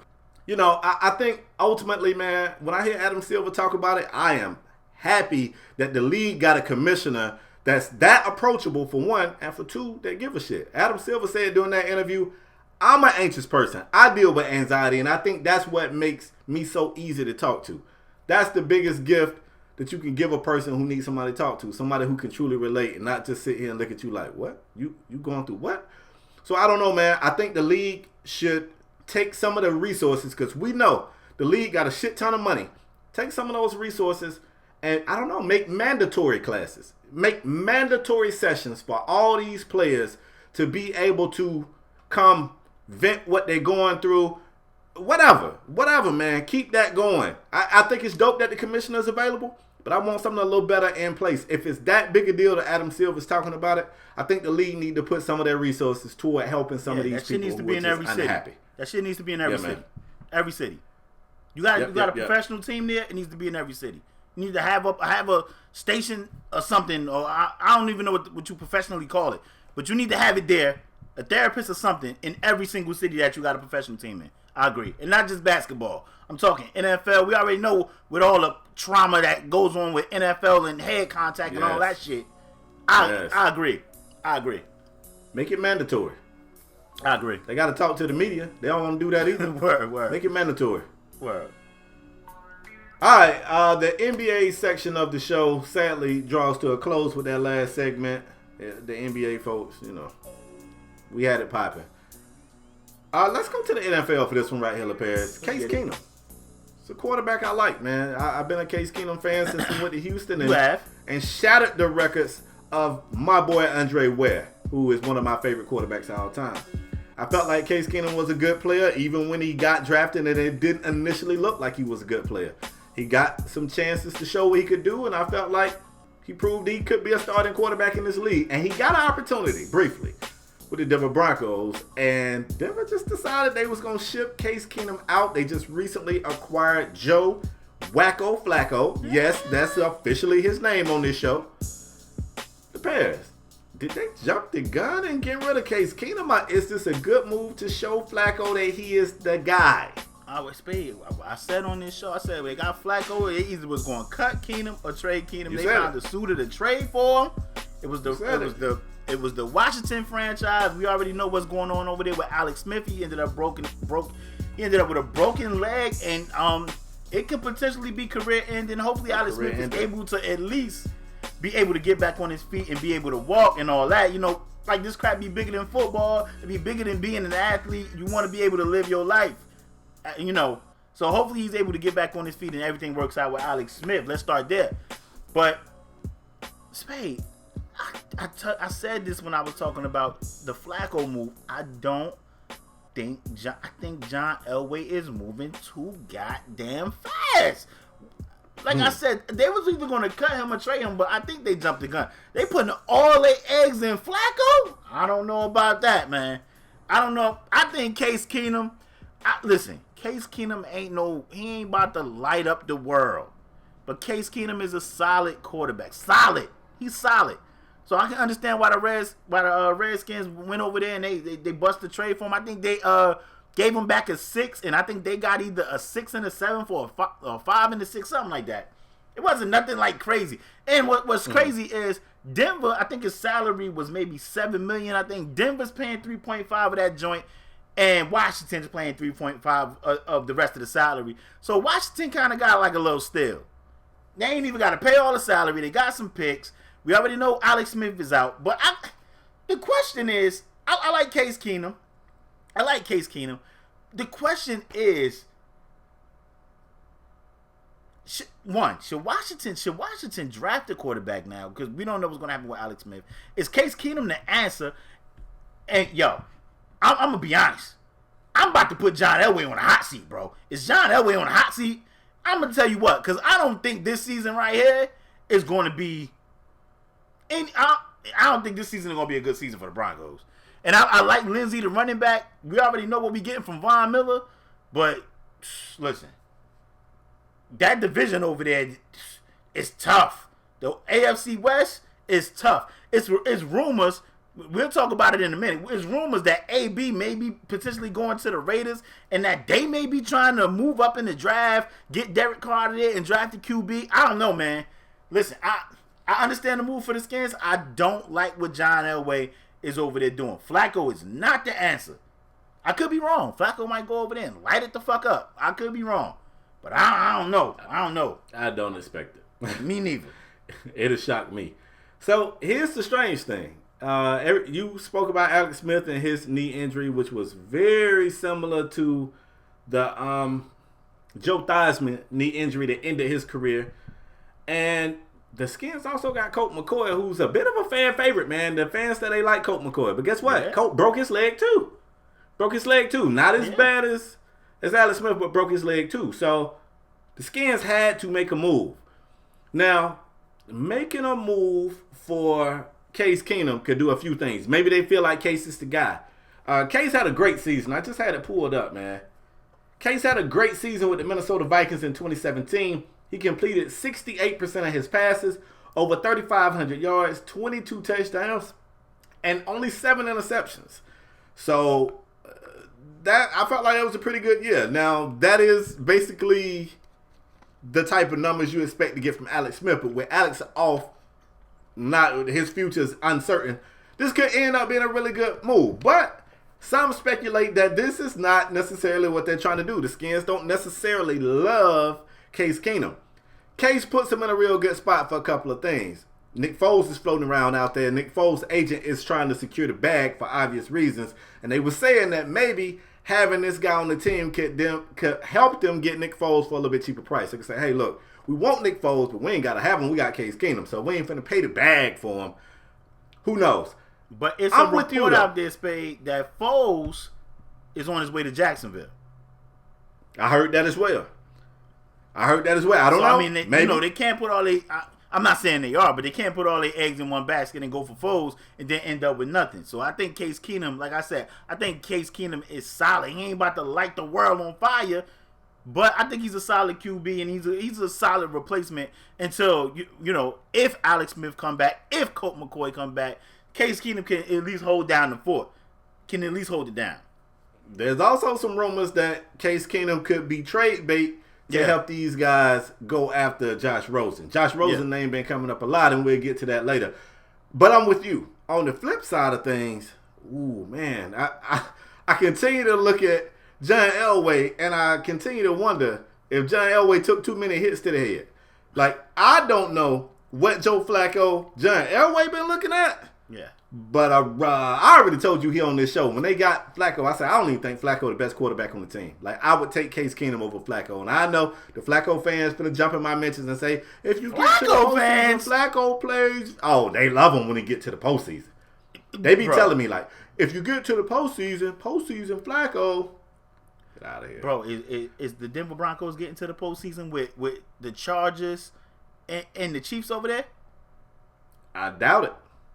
Yeah, come on, man. Like, what you talking about? Get him? I doubt it. I ain't saying you, but what they talking about? Get him to the postseason. Denver going to the postseason? They might. They sell tickets. Okay. Listen, man. I understand the move for the Skins. I guess Elway is like, oh, we got some pick. We got Case Keenum out there. They still paying half his salary. We got Case Keenum out there. We got Flacco. Hey, this is why these dudes is like in the front office. They know more than we. Let's see how it pan out. I'm not mad at the Case Keenum move. Like I said, I understand that move. You got Alex Smith hurt, Colt McCoy hurt. I get it. I really just hope Alex Smith is able to be all right, man, because you don't want that man to lose his leg or anything like that, man. Yeah, I mean, even if, like you said, even if he never play again, LeParis, at this point, I ain't wishing for him to get back to the league. I'm wishing for him to be able to continue the rest of his life healthy. Word. Yep. You ready to move on, bro? I am. Spade, it's been a lot. The combine happened, and it was a lot of news surrounding Kyler Murray. There's a lot of news surrounding DJ Metcalf too. We'll talk about that maybe later too.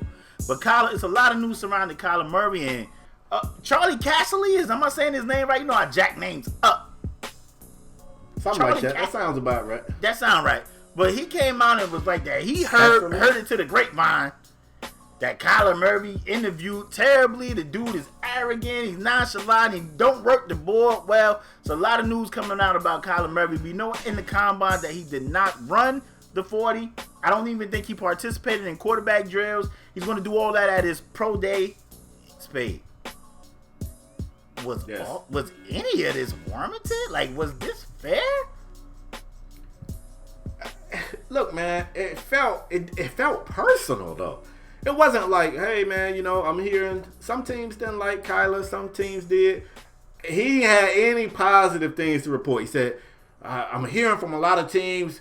He was a terrible interview. He came across arrogant. He's not a good leader. He don't have a good work ethic. Like, God. And then they later came back and said, dude personally wasn't in any of those meetings, of course. Has never met Kyler Murray. Hadn't had a conversation with him. And to me, man, I'm just going to keep it a stack. It feels like what happens every year when an African-American quarterback is slated to go high in the draft. They spend the whole lead-up time from the combine to the draft. All that time be character assassination, breaking down the technique. They don't hold the ball right. I hear this shit every year. So to me, I've said it, man. As much as sports has taken a huge leap forward in equality, and it has, and I'll be the first to admit it, the one area I still feel like we kind of lacking behind is the NFL quarterback. Like, I'm telling you, man, the things you hear, and don't get me wrong, somebody going to hit the comment section. Y'all got Cam Newton, y'all had Brian Leftwich, y'all had Rodney Peete, blah, blah, blah, blah, blah, blah, blah. Yeah, I get it. Donovan McNabb. I will say this, and I don't even feel like I have to, but I will say this. There have been people like Baker Mayfield. They have been white quarterbacks that get broken down as well. It happens. But, man, I just feel like every year, every black quarterback that's touted to go high in the draft, this happens to. Every year. Every year. It happened with Cam. It happened with RG3. It happened with Russell. It happened with them, too. They just went on to these success stories. That's what I said. It happened to Cam, too. Yeah. So, I mean, to me, it don't shock me at all, bro. It don't shock me at all. I would have been more shocked if they let Kyler Murray go through this whole process without being broken down. Man, look, Vince Young went out there. To this day, that Rose Bowl against USC was one of the greatest college football games I've ever seen before in my life, LaPaz.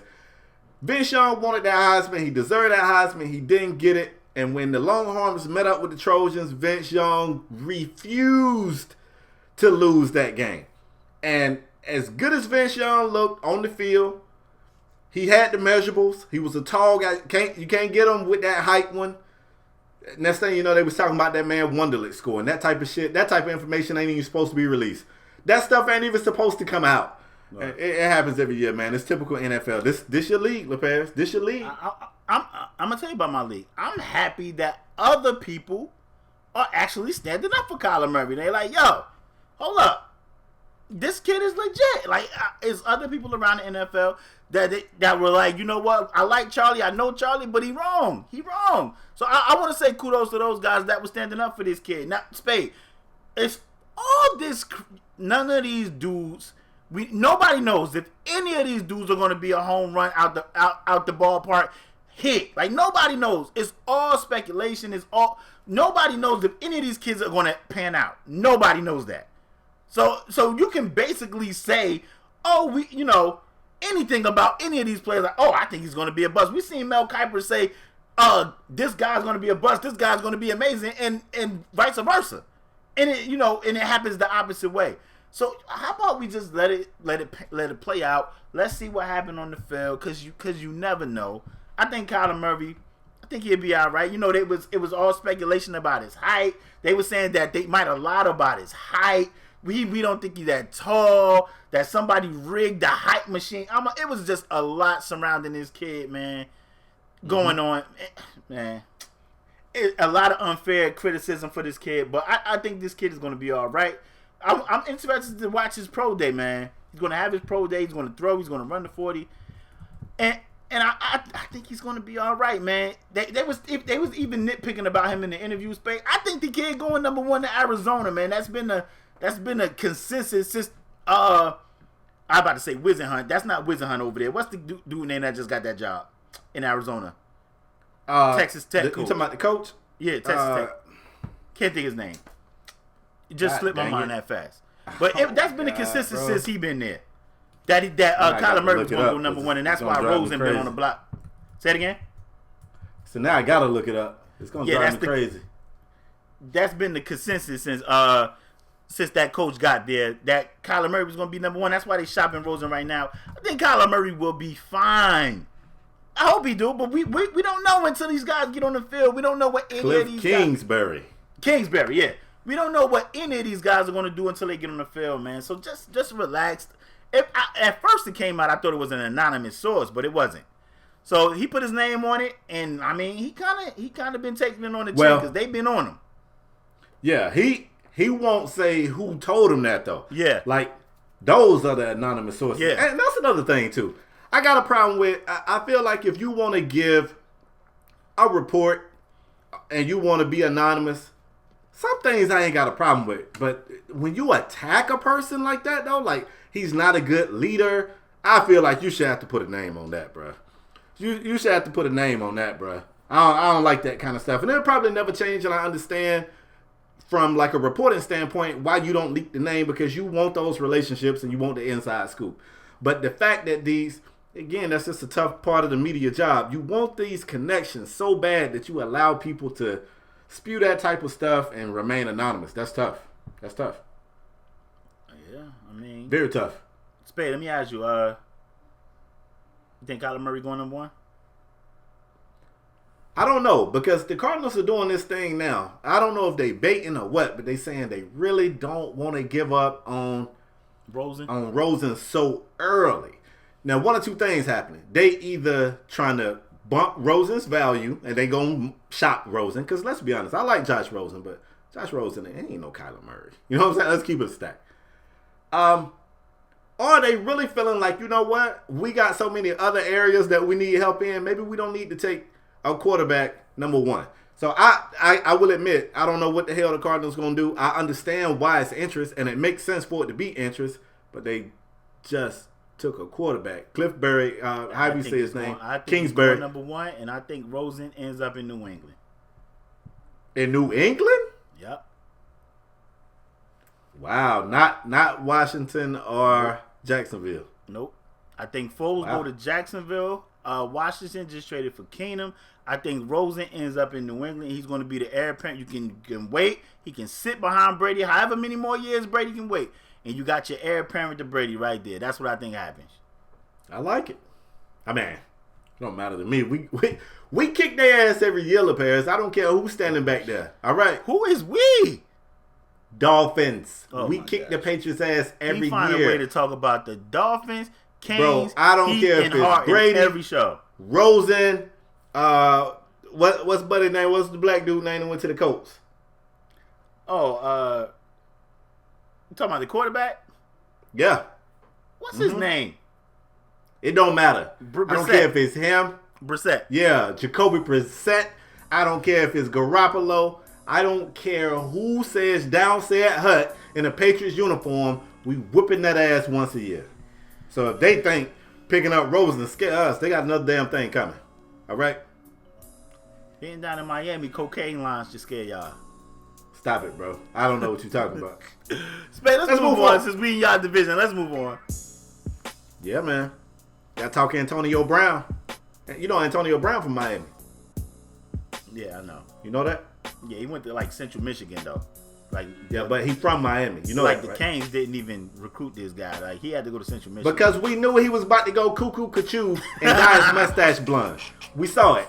Anyway, man, let's talk Antonio Brown. Who this story continues to get more and more crazy. Antonio Brown was just on LeBron James' show. You know what I'm saying?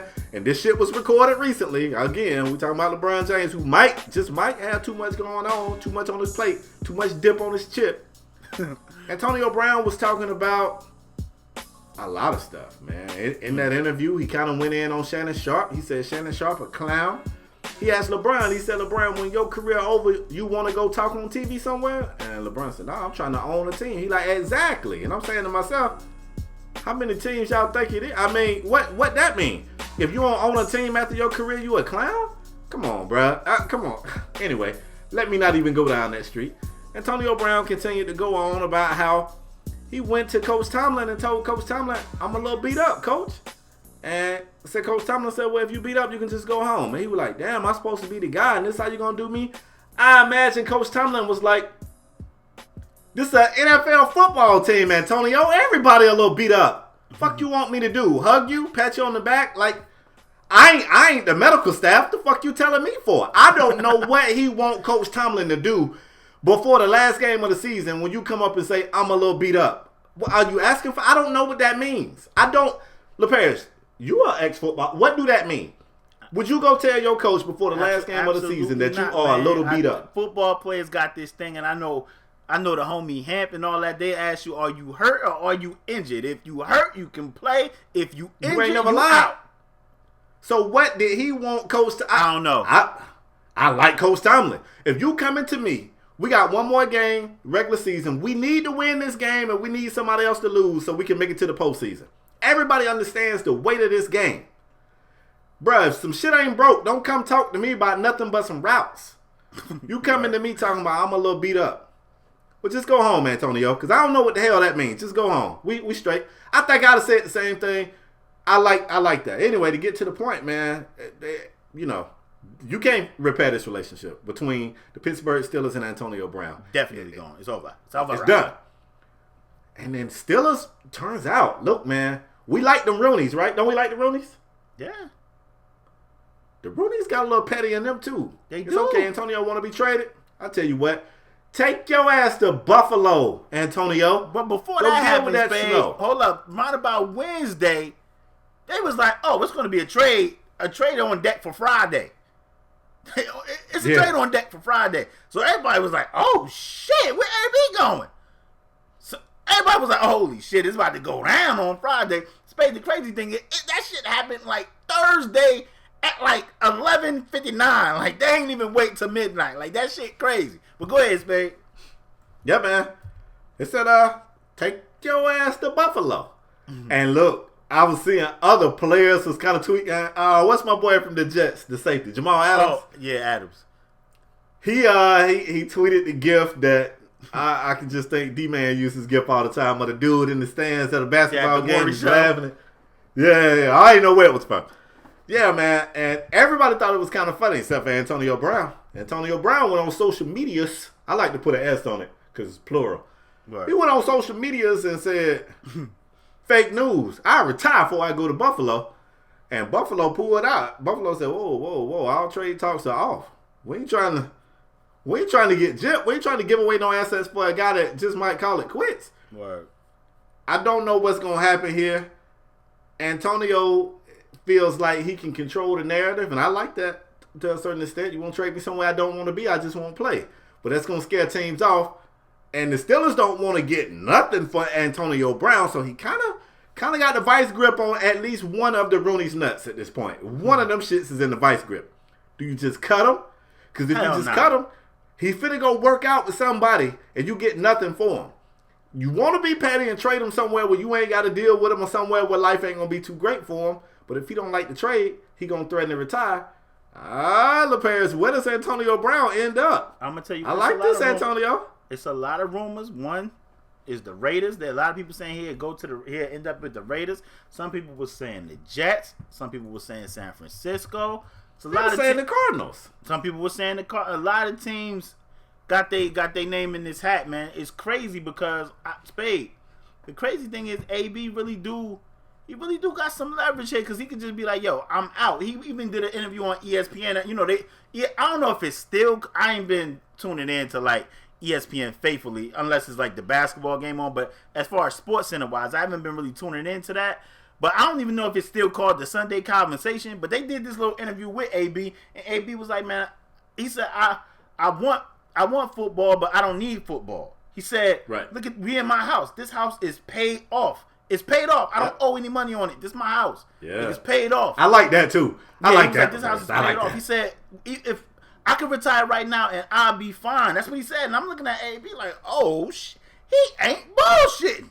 And maybe he is bullshitting, but goddamn it, he looks serious. He looks serious. He got a mean poker face. It's hard to tell if like, he's serious or not with that bullshit. damn blind mustache. Yeah, but but got me all jacked up. Spade, you ain't lying. He fooling the shit out of me. He got me. I'm like, I'm about to throw the cards in. I fold. Now, I don't know what to do. Yeah. I think he got a full house over there. Shit. Got a full house. But he like, this shit is paid off. He said, I want football. I don't need it. So he really do kind of got the vice grip over there. Like, look, man, if y'all don't send me somewhere I want to be, I just retire. And I mean, honestly, Spade, I think I could be wrong. Somebody gonna correct me if I'm wrong, or they gonna just disagree. I don't think I'm wrong. But if AB retired today, I think he's a Hall of Famer. I think he's a Hall of Famer. So, I mean, regardless, I think he got 6 or 7 straight 100 reception seasons. That's crazy. I think the only other person up there is Julio Jones. If I'm not, I mean, not 100 catch, but I think the only person like second, like by him, is Julio Jones, which is just insane. So, I mean, AB really is playing his hand. He said he ain't going to the Bills. He said, yo, I just called it quits. I don't think he ended up with the Bills. I want to go out on the limb, Spade, and I'm going to tell you, I think he ended up with the Raiders. But I'm going to say this. I don't think he'll like playing for John Gruden. I don't think he'll like it. LePez, can I jog your memory for a minute, bro? Go ahead. I'm going to take you back. This is probably 2 or 3 years ago. You know, the start of every one of our NFL seasons or NBA seasons, we do our top 5s. Word. And I had one knock on Antonio Brown, and I told you that year that Big Ben was hurt, they had Mike Vick back there for a little while, and they had the other dude, Landry Jones. Neither one of those guys could find AB, bruh. Like, this Joker numbers didn't go down. They fell off a cliff. They was non-existent while Big Ben was gone. Now, I got my issues with Big Ben like everybody else do too. But I think Big Ben and AB have great chemistry. And I think that's very important.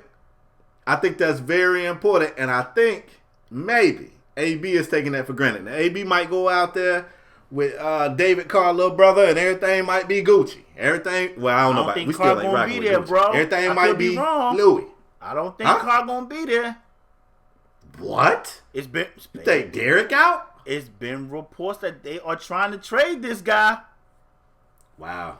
Before the draft, it's been a report out there. Like, you gotta take all this crap as rumorville, but it's been a report out there that they are shopping Carr. Wow. I told you when what's-her-name got Flacco, Denver, I said, yo, they said they was trying to trade Keenum or they was just going to release him. And I'm hearing this. I'm not hearing they're going to release Carr. I'm hearing they trying to trade Carr out there in Oakland, and they either want to move up to try and get Murray, or they going to try and move up ahead of the Giants. If I'm not mistaken, I think the Giants is ahead of them. Somebody gonna correct me if I'm wrong. And they're gonna try and take Haskins. That's what I'm hearing. That's what I'm reading, actually. Not hearing. Like, I got sauces, but that's what I'm reading. Wow. But I think let me say I think he ends up in Oakland or LA or Vegas or wherever they're gonna be at. But I don't think he's gonna. I don't think him and Gruden is gonna get along. Spade, let me ask you this: is there any way the Rooney's just be like, you know what? Hell no. No? That they be like, you know Go what? We ahead got and him finish under this. Go ahead and contract. finish Either he gonna play here or he gonna retire. What was your question? Is there any way the Rooney's do what? Keep AB and be like, yo, he gonna play here or he retire. People work with people every day they don't like. If he don't like Big Ben, so what? Nah. Okay. Listen, man. Look, I'll just pull AB numbers, and you're absolutely right. This dude on his way to Canton. His numbers are impressive. They more impressive than I thought they were. He a beast, like, bro. They are impressive. I think if he retired today, he's a Hall of Famer. Do you? I think so. Okay. I mean, yeah, I think. If you want to argue first ballot and all that, I ain't saying all that. I'm telling you, you're getting in the hall. I ain't saying. I tell you what, though. I don't think you can repair what's happening Okay. in Pittsburgh. I'm just asking you. You said they petty. I'm just saying they might be like, you know what? You play here, or you go home. I said they petty, not stupid. That shit there be that's locker room cancer. I'm gonna keep it a stack with you. A guy that'll walk up to the coach before the last game of the season, the most important regular season game of their season, and say, "Coach, I'm a little banged up." I don't even know what that means, bro. I would just be looking at him like, Spade, where you got him going? For aspirin or what? Like I don't. What do that mean? Why are you telling me that? Where you got him going, Spade? I don't know. I got to give him props. I think he got the leverage here because if they say something he don't like, he gonna threaten retirement. Not only did so he I say think that, it's gonna be somewhere he wants to go. And not only that, where he do want he a new want deal. He want a new deal. He want to be the highest paid wide receiver. I don't know, bro. I'm telling you, I say that. My gut telling me the Raiders, but I'm not sure because I'm not sure he's going to like that. We seen receivers go over there that was amazing that went there and died. Randy Moss went there and died. He came back to life when they traded him to did he go to New England or did he go back to Minnesota? I don't remember where he went first. He went to New England from there. Oh, yeah. Like, then he got back alive over there. Jordy went over there and just disappeared. Like, we seen guys go over there and just die. And another... I don't know, man. Like the Steelers kind of run this, pass happy offense. Like that. The Raiders run this West Coast John Gruden. I don't know, man. I don't know. I don't think he'll like playing for Gruden, but that's why I think he ends up. Spade, you ready to move on? You got more with AB. I'm done with Antonio. Antonio, fix your stash, bro. The next segment right here, I got open because we really ain't have a topic. But while we was talking, something came to my mind. And what's up? It's something that you got a problem with.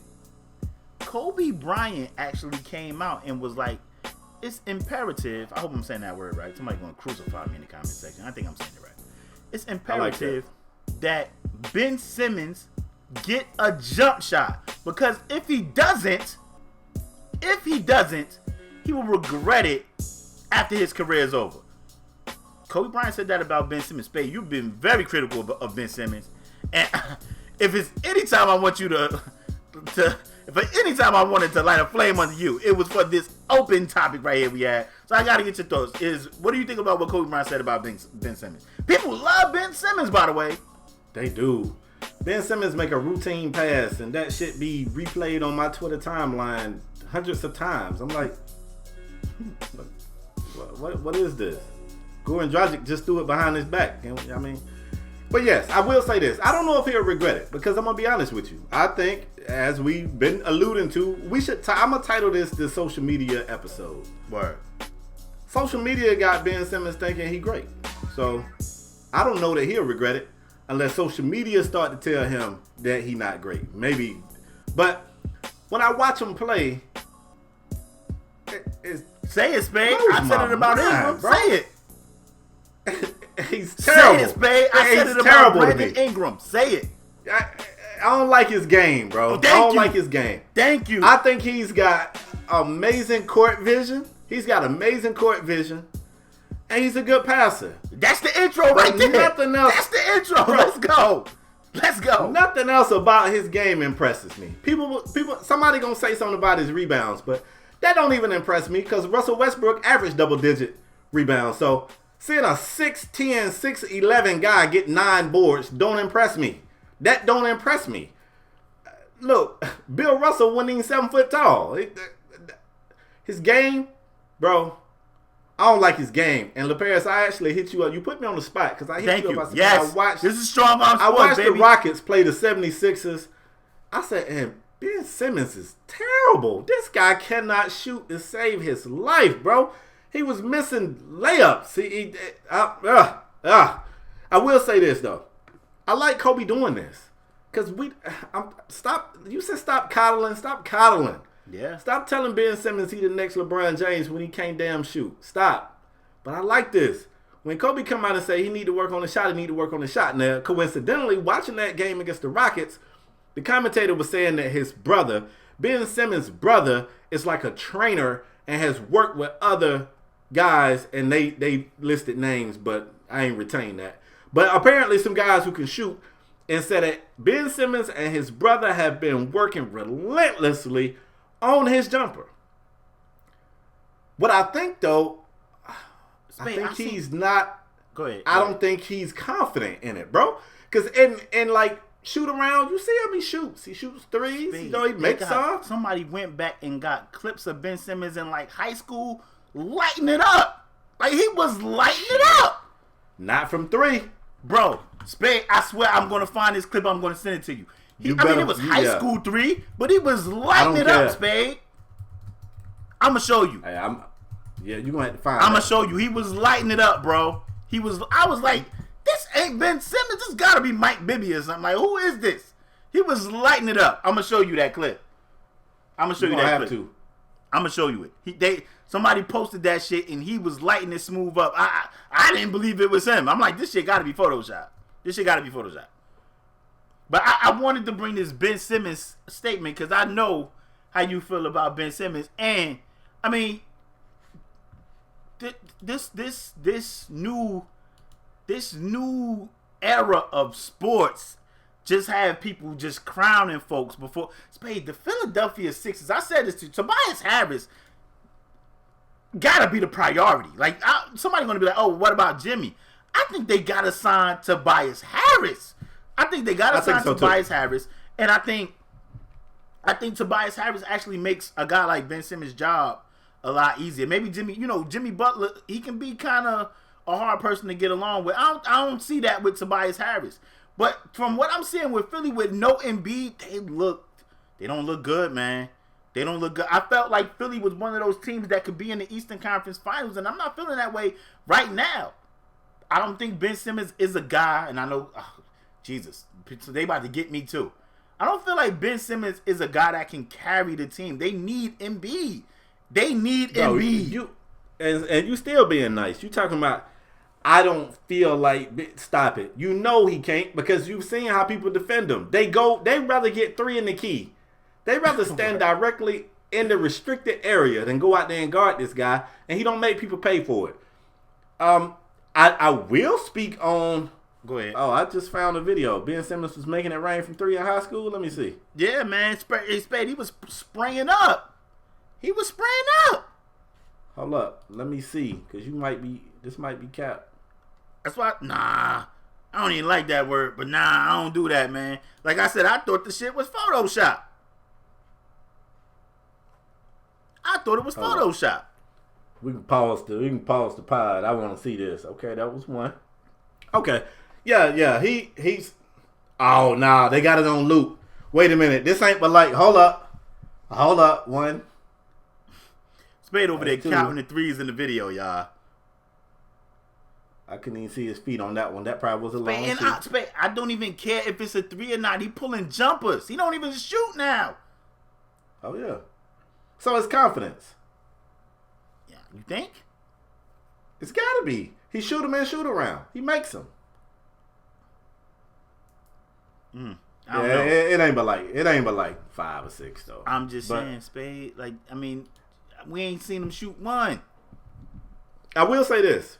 I don't know if you remember this, but I told you a long time ago, in my city that I was born and raised, shout out to Griffin, GA, one of the high schools played against another high school in Georgia, and they was like, man, you should have went. They had this kid, he damn near 7 foot tall, he was dunking on fools, he was shooting threes, he could dribble the rock, he was going through his legs, like he is a problem, and he committed to Georgia Tech. That guy is Derek Favors today, who is still a really good NBA player, but the way they was talking, like we ain't seeing Favors pull from three. They was saying that Favors looked like LeBron in high school. So, yeah. With that, I take it with a grain of salt. I want to know how the supporters of this show, how they feel about Kobe Bryant saying Ben Simmons need a jumper. That's what I like, or he gonna regret it at the end of once his career is over. I want to know that. Spade, before we end the show, we're not gonna have a pick 'em game this week, y'all.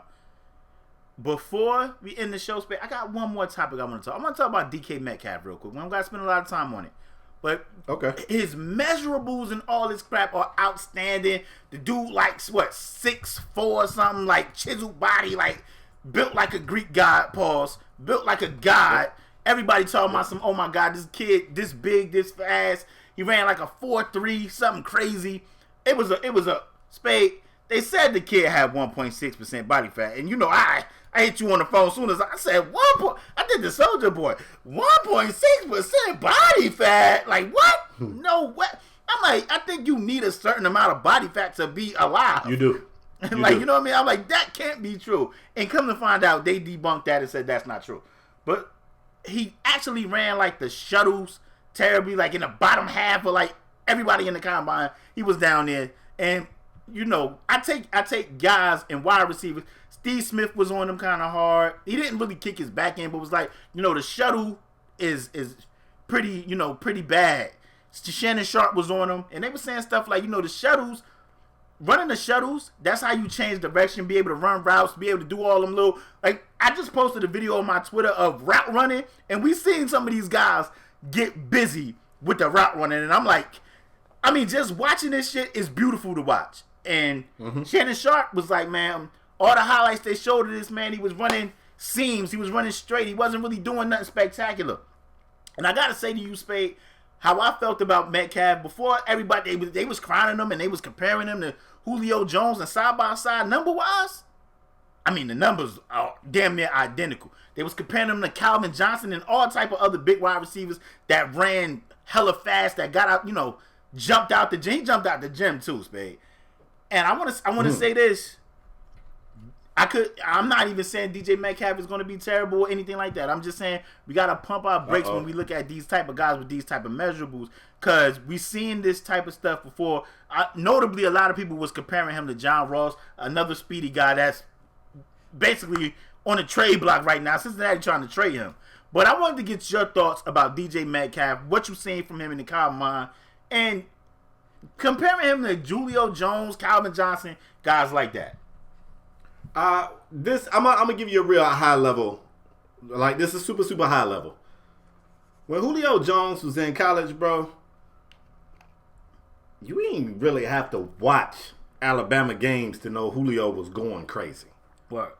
When AJ Green was at Georgia, you didn't have to watch Georgia games to know he was going crazy. I take it a step further. When Amari Cooper was at Alabama, you ain't had to watch Alabama games to know he was going crazy. Let me get a 20, Spade. Let me get a 20. Because go ahead. Georgia Tech ran the option when Calvin Johnson was there. People don't know that. Oh, I know. And Spade, Calvin Johnson. They ran the option when Demaryius Thomas was there too, and he went and shit. Calvin Johnson jumped off your living room screen. You was like, God damn. Calvin Johnson is amazing, and they run the option. But go ahead, Spade. I watch college football. I like college football a lot. I love college football, but go ahead. I don't know if I saw any Ole Miss games. Maybe one, maybe zero. But I ain't hear this kid name all season until I saw a picture of him with his shirt off. So you said his numbers are impressive, so I guess he been getting it done. But I don't know. For me, I ain't heard enough of the guy. I ain't seen enough of the guy. And I don't want to be like an old boy who came in with all the negative shit to say about Kyler Murray. All I know is the only thing I knew about dude was he was on some good PEDs.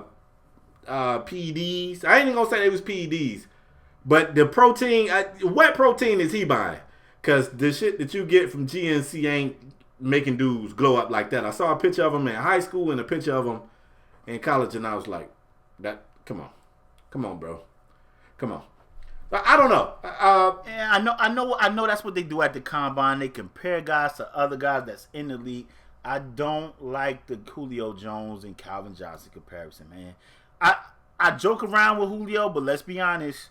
Like, comparing, if you drafting this kid and you expecting to get one, Julio, Calvin Johnson, these guys are Hall of Famers, man. Like, I just don't think that's fair. And I'm gonna tell you another guy they was slurping, Spade. I'm gonna say it. Another guy they was slurping, ran fast as hell, was a first-round pick, And the guy kind of a special teamer right now. He's like, he get in the game at wide receiver, but he's more so known as a special teamer. And I'm talking about Darius Hayward-Bay. That's what I'm talking about. Like, the guy I think he ran something crazy like a 4.3. Somebody gonna correct me. I don't have it in front of me, but he ran a crazy 40 and everything too. Now I know he isn't as stocky and big as that guy. I think he got some height though. He got some height. He might be like maybe 6'3" or 6'2", 200 pounds. But Darius Hayward-Bay is not what we thought, or not what they thought Darius Hayward-Bay was going to be, taking him that high in the draft. So there was another guy. He's not a wide receiver, but another guy that just had all these crazy combine numbers, and they got drafted by the Jets in 2008, number 6 overall, and I'm talking about Vernon Golston. Was bench pressing, looked like another guy, looked like a Greek god, and the Jets drafted him so high, and that guy did not look like anything how he looked. I think he went to Ohio State, if I'm not mistaken. Didn't look like anything how he looked at Ohio State. And he's currently out the league, man. He didn't last long in the league. So I think we got to be careful with comparing. If you drafting this kid, I think you need to lower your expectations. If you're expecting Julio Jones or Calvin Johnson. I tell you what, this guy's strong as shit. They say he did 27 bench press reps. Yeah, I'm telling Spade, everything. Like, aside from that, like, shuttling that side-to-side shit. That shit was in the bottom the three-cone drill. Yeah, man. He was in the bottom. He was in the bottom. Yeah. They said that he specializes in running the 9 route. That's your route. Yeah. And right now, mock drafts got him going to Buffalo. It could have been DK Metcalf and Antonio. But Antonio don't want to act right. Let's be honest. If you only have that deep route, what team's gonna do? They're just gonna put a guy over drop the a top. Safety back. They're just gonna put a guy over the top. You're not gonna be able to beat two dudes every week. You're not. That's true, but that threat. A lot of times, that threat is just stretching the field, man. Opens a lot of underneath stuff that's up. True. I don't know. I don't know. I don't know much about this guy. I can't even lie. I don't know. I gotta think. I watch a lot of college football, and I'm telling you, he had a couple of plays. He had couple of plays versus Alabama. He had some plays that you were like, oh shit. But like when you was watching other guys, he made some Metcalf made some one-handed catches and shit like that. But you remember Julio Jones at Alabama. You remember these wide. Like I said, they ran the option at Georgia Tech, and I remember Calvin Johnson. Like, it was like, oh shit, it's 3rd and 30. Like, we throwing it to Calvin Johnson, and everybody knew when Calvin Johnson went out there and made a play. Like, I remember that shit. So I just want. Let me give him this. Go ahead. I just want to give him this. Running a 4.3 in the 40 is amazing. It is. But running a 7.38. Listen, man. Running a 7.38 in the 3-cone drill, to put it into perspective, Tom Brady did that same drill in 7.2. He was slower than Tom Brady in the 3-cone drill. I'm telling you, man. They said all-time worst. How is that possible? I want to look up, before we close the show, Spade, I want to look up Hayward-Bay combine shit. Because I'm telling you. Hold up, bro. While you doing that, I got a topic. You ain't the only one just pulling topics out. Okay. Since we ain't had no pick'em game, first of all, we don't. LeParis can tell y'all this. We don't have a pick'em game because LeParis is tired of getting defeated. That's not true. Sick of it. Before you go, I won last week's too. Darius Hayward-Bay. No, we ain't had no pick'em game last week. Yes, we did. Well, it didn't make the show. It didn't make the show. Yeah. Okay. So we did not have a pick'em game last week. But Spade, Darius Hayward-Bay. What did I tell you? Hayward-Bay, 6'2", 210. What you think Hayward-Bay ran in the 40? 4.4? 4.3, Spade, flat. 4.3 flat. Vertical jump, 38.5. He only did 6. Like I said, he's not as stocky as this guy. But his bench press, he did 16 reps, which isn't bad at 225 for a wide receiver. That's not bad. Broad jump, 126 inches. That's the joint where they do, the 3-cone drill. What you say old boy got? 7.38. He got a 6.8. See? 20-yard shuttle. Do you have that in front of you? If you don't, it's all right. 4.5. What was it? 4.5. Spade. He ran a Hayward Bay ran the 20-yard shuttle in 4.18. I'm telling you, Spade. I told you that off camera. I was like, yo, and that's before I even looked up his shit. I'm telling you. Yeah, that's crazy. That's crazy. That's who he remind me of. So let's be easy. We're calling him Calvin Johnson and Julio Jones. Now, what you want to bring up, Spade? First, I want to bring up the fact that I won last week's pick'em game. We didn't have a pick'em game, but go ahead, continue. We had a pick'em game. We didn't have a pick'em game. We And did not make the show. I cannot confirm. It was nor deny. Toronto versus Houston. I went Houston. James Harden went Wheels. I would never go Toronto because I never know if Kawhi gonna play. Never. Stop it. Continue. Stop it. But I got a hot take. I hope some of our NBA guys stick around because I got a hot take. Oh, okay. Shit, I'm with it. Hold up. Let me look. So I want to see something.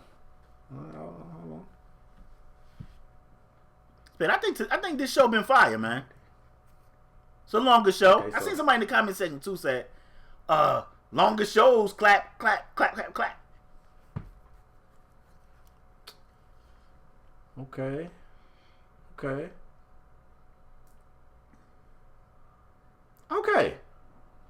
If I told you somebody was dunking at 6'3", would that surprise you? Shit. Let me sit back. Would that surprise you? Dunking at 6'3". It won't. 6'3", nah. 6'3", nah. Yeah, 6'3", dunking. Okay, yeah. Yeah, Dunking at it's 6'3". not bad. What if I told you that same person was only doing rim grazers at like 22, 23? I mean, that's okay. Everybody ain't high flyers, right? Yeah, everybody, I mean, you know. Yeah. So, let me get this right.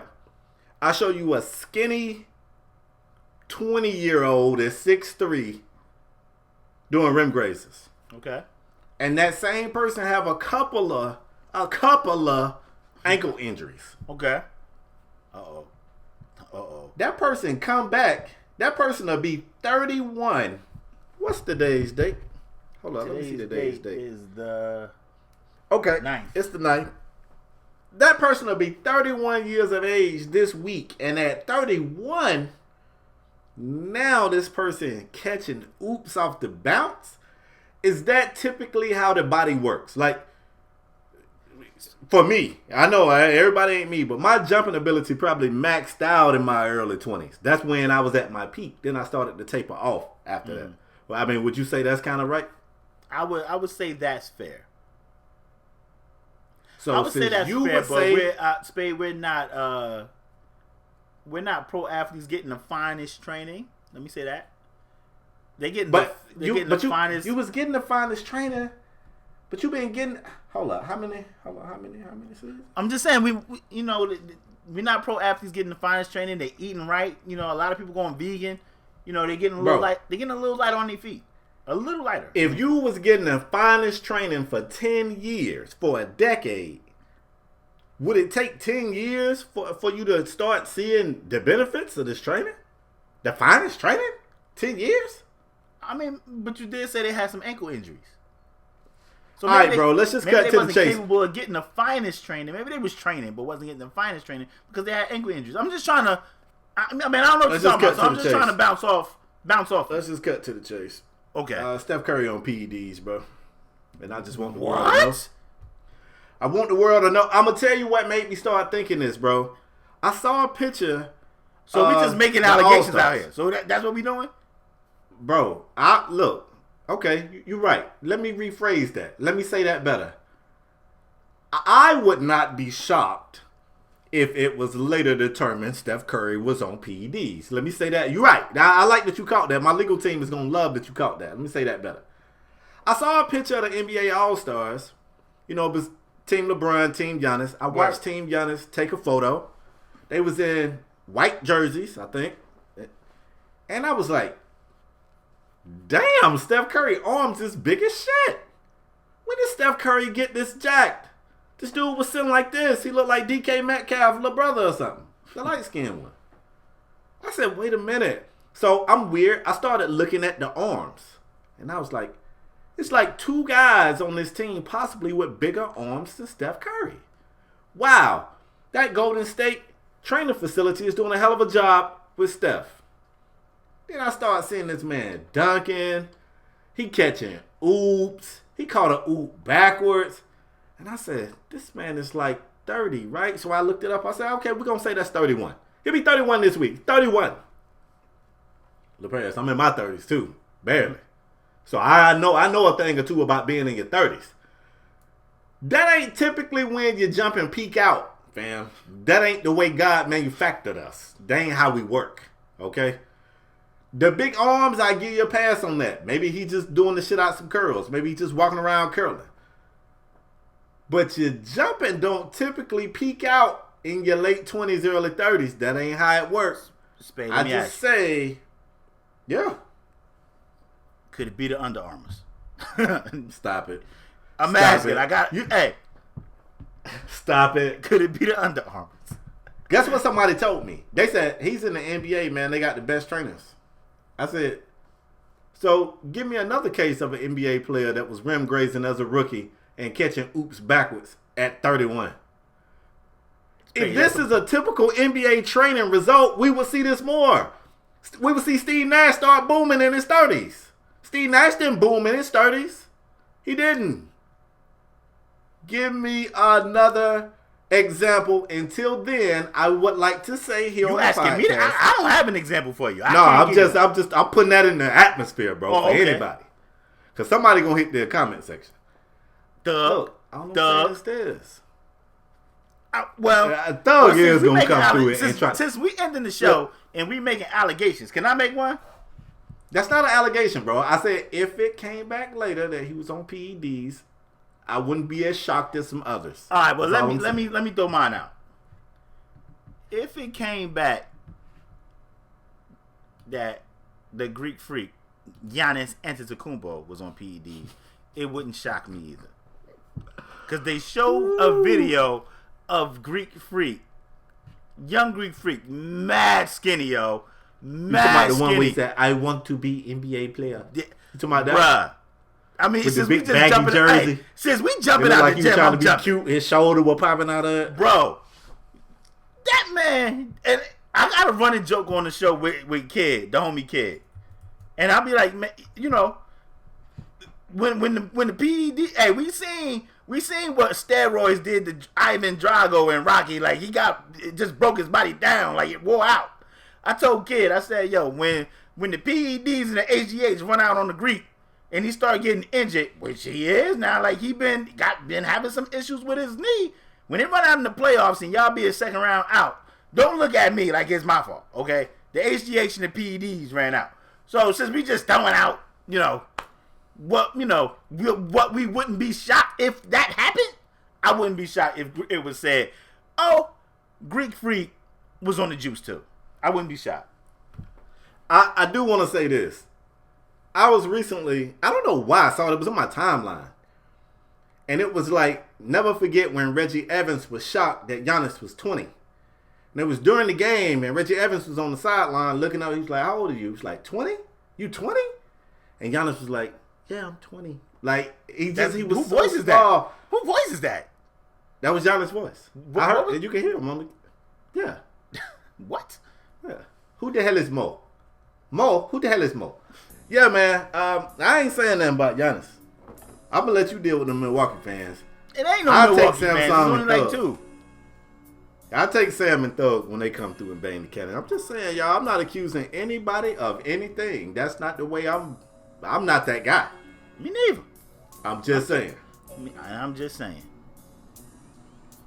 All right, bro. Let's wrap this show up, man. We've been talking to these folks hella long, man. So what? Hey, Spade, please let it fly, bro. Please. I cannot make that promise. I may let it fly, I may not. Let's wrap it up. Last segment of today's show, the Paris. We call this a Strong Arm Performer of the Week. It's a very important segment, man, where we take time out of our busy lives and we want to recognize a male or female athlete who raised his or her level of play to ensure that their team got the victory. The Paris, who's your Strong Arm Performer of the Week, bro, and why? Spade, there's a few guys that was deserving of this, man.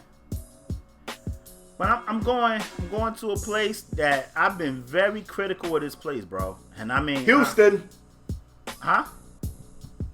Houston, right? You finna give it to James Harden? Nah, if anybody, I gave it to Chris Paul, but stop it. I've been very critical of this place, man. And I'm talking about Minnesota, man. You know, I've been banging the can on Minnesota and Wiggins all for years now. Matter of fact, years. It's been years. But I gotta give it up to Karl Anthony Towns, man. Ever since they got rid of Jimmy, Karl Anthony Towns got his swag back. Like Karl Anthony Towns, you guys didn't know, he had a game this week where Karl Anthony Towns went 15 to 27 for 41 points from the field. Yeah, 41 points. He went 15 to 27 from the field, had 14 rebounds and a 131-120 win over the Oklahoma City Thunder. Now I know this ain't been a perfectly good season. This ain't been the season the Timberwolves want. But for Karl Anthony Towns, for that game, you are my strong arm performer of the week. Karl Anthony Towns been playing well since they got Jimmy the hell up out of there. I don't know about the other guy. Wow. The other guy? Wow. The other guy? Pretty good. Wiggins? Hey, where's Cat from? Jersey. Facts. So you still taking this segment and you making a joke out of it. I'm up How's here it a joke? busting my ass, bro, scouring the web points, trying to find the most 41 deserving points, people. 15 to 27, Yeah, you just gonna sit up here beating and the play Thunder? games with this segment The and just Thunder's give one it of to the people best from your defensive state. teams in the league. People are saying Still Paul gonna make George a mockery may be defensive player of of the this year. segment. 14 boards. Let's Still gonna make a mockery. Let's see the mockery you about to make out of this segment. All right, check this out right here. I wasn't really sure who to give mine to because it was a couple of guys If very he start off deserving with, and what oddly if I enough- tell you? If he start off like that, y'all, we know where it's going. Hush, bro. Because you threw me all off my shit, bro. Hush. It was a couple of guys very deserving, and oddly enough, these guys are teammates. Yeah. Now, LaParis has got through talking about, they got to make sure they pay Tobias Harris. They got to make it Tobias Harris's team. And we thought the Clippers was going to fall off the face of the earth when Tobias Harris left. That ain't the case, though. The Clippers just beat the Oklahoma City Thunder, who has an MVP candidate on that team by the name of Paul George.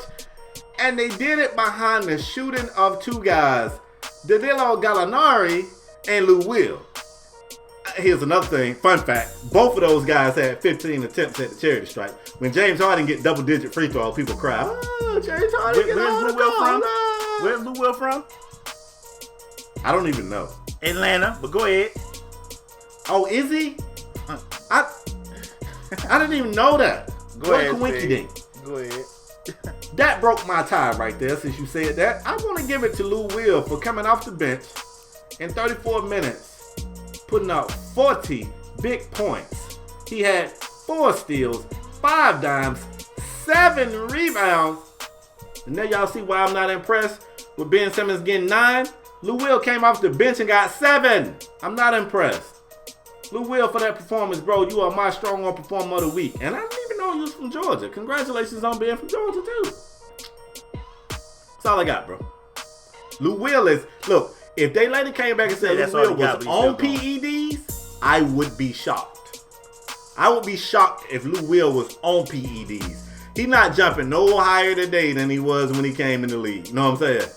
His arms didn't double in size. You know? Yeah, he still be hitting them. He still be hitting them leaning threes though. With the best of them. He hit 3s on the court. Word on the streets is my man hit 8s and up off the court. A pair. He hits a pair. That's what they tell me. I don't know. How you know that if he wasn't from the A? That's what he. But I mean, a lot of people visit the A. I didn't know he was from there though. Spade. Before I close the show, you got anything else to add? Hey man, if you can jump higher at 29 than you could at 20, tell me where you bought the stuff. I want to know where you bought the stuff. Listen. Go ahead, LeBaris. Listen, man. I want Spade to let this show fly. I don't care that it's 2.5 hours. I don't care. I want him to let it fly. But I just feel like we was rambling a little bit in that first segment, and I want it to be a little more cohesive. So some of that might get clipped. As usual, I want to thank you guys for tuning in to another episode of Strong Arm Sports. And listen, if you new here, bang the subscribe button. If you're a regular, hit the like button. There's also a little bell up there. You can click that bell.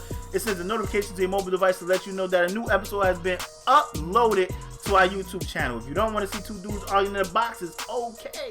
We got audio podcasts everywhere. SoundCloud, ऊPodOmatic, Spotify. We everywhere. iTunes. What I forget? I forgot something. Spotify, iTunes, ऊPodOmatic. We everywhere. SoundCloud everywhere. There's no reason why you guys should ever miss a show, man. We want to thank you guys for your continued support. We want you to leave your thoughts in the comment section below. We always love talking sports with you guys, man. Leave your thoughts in the comment section below. Let us know what you thought about every single topic we talked about today. We cannot thank you guys enough for your continued support. We'll see you guys next episode. We out. Peace.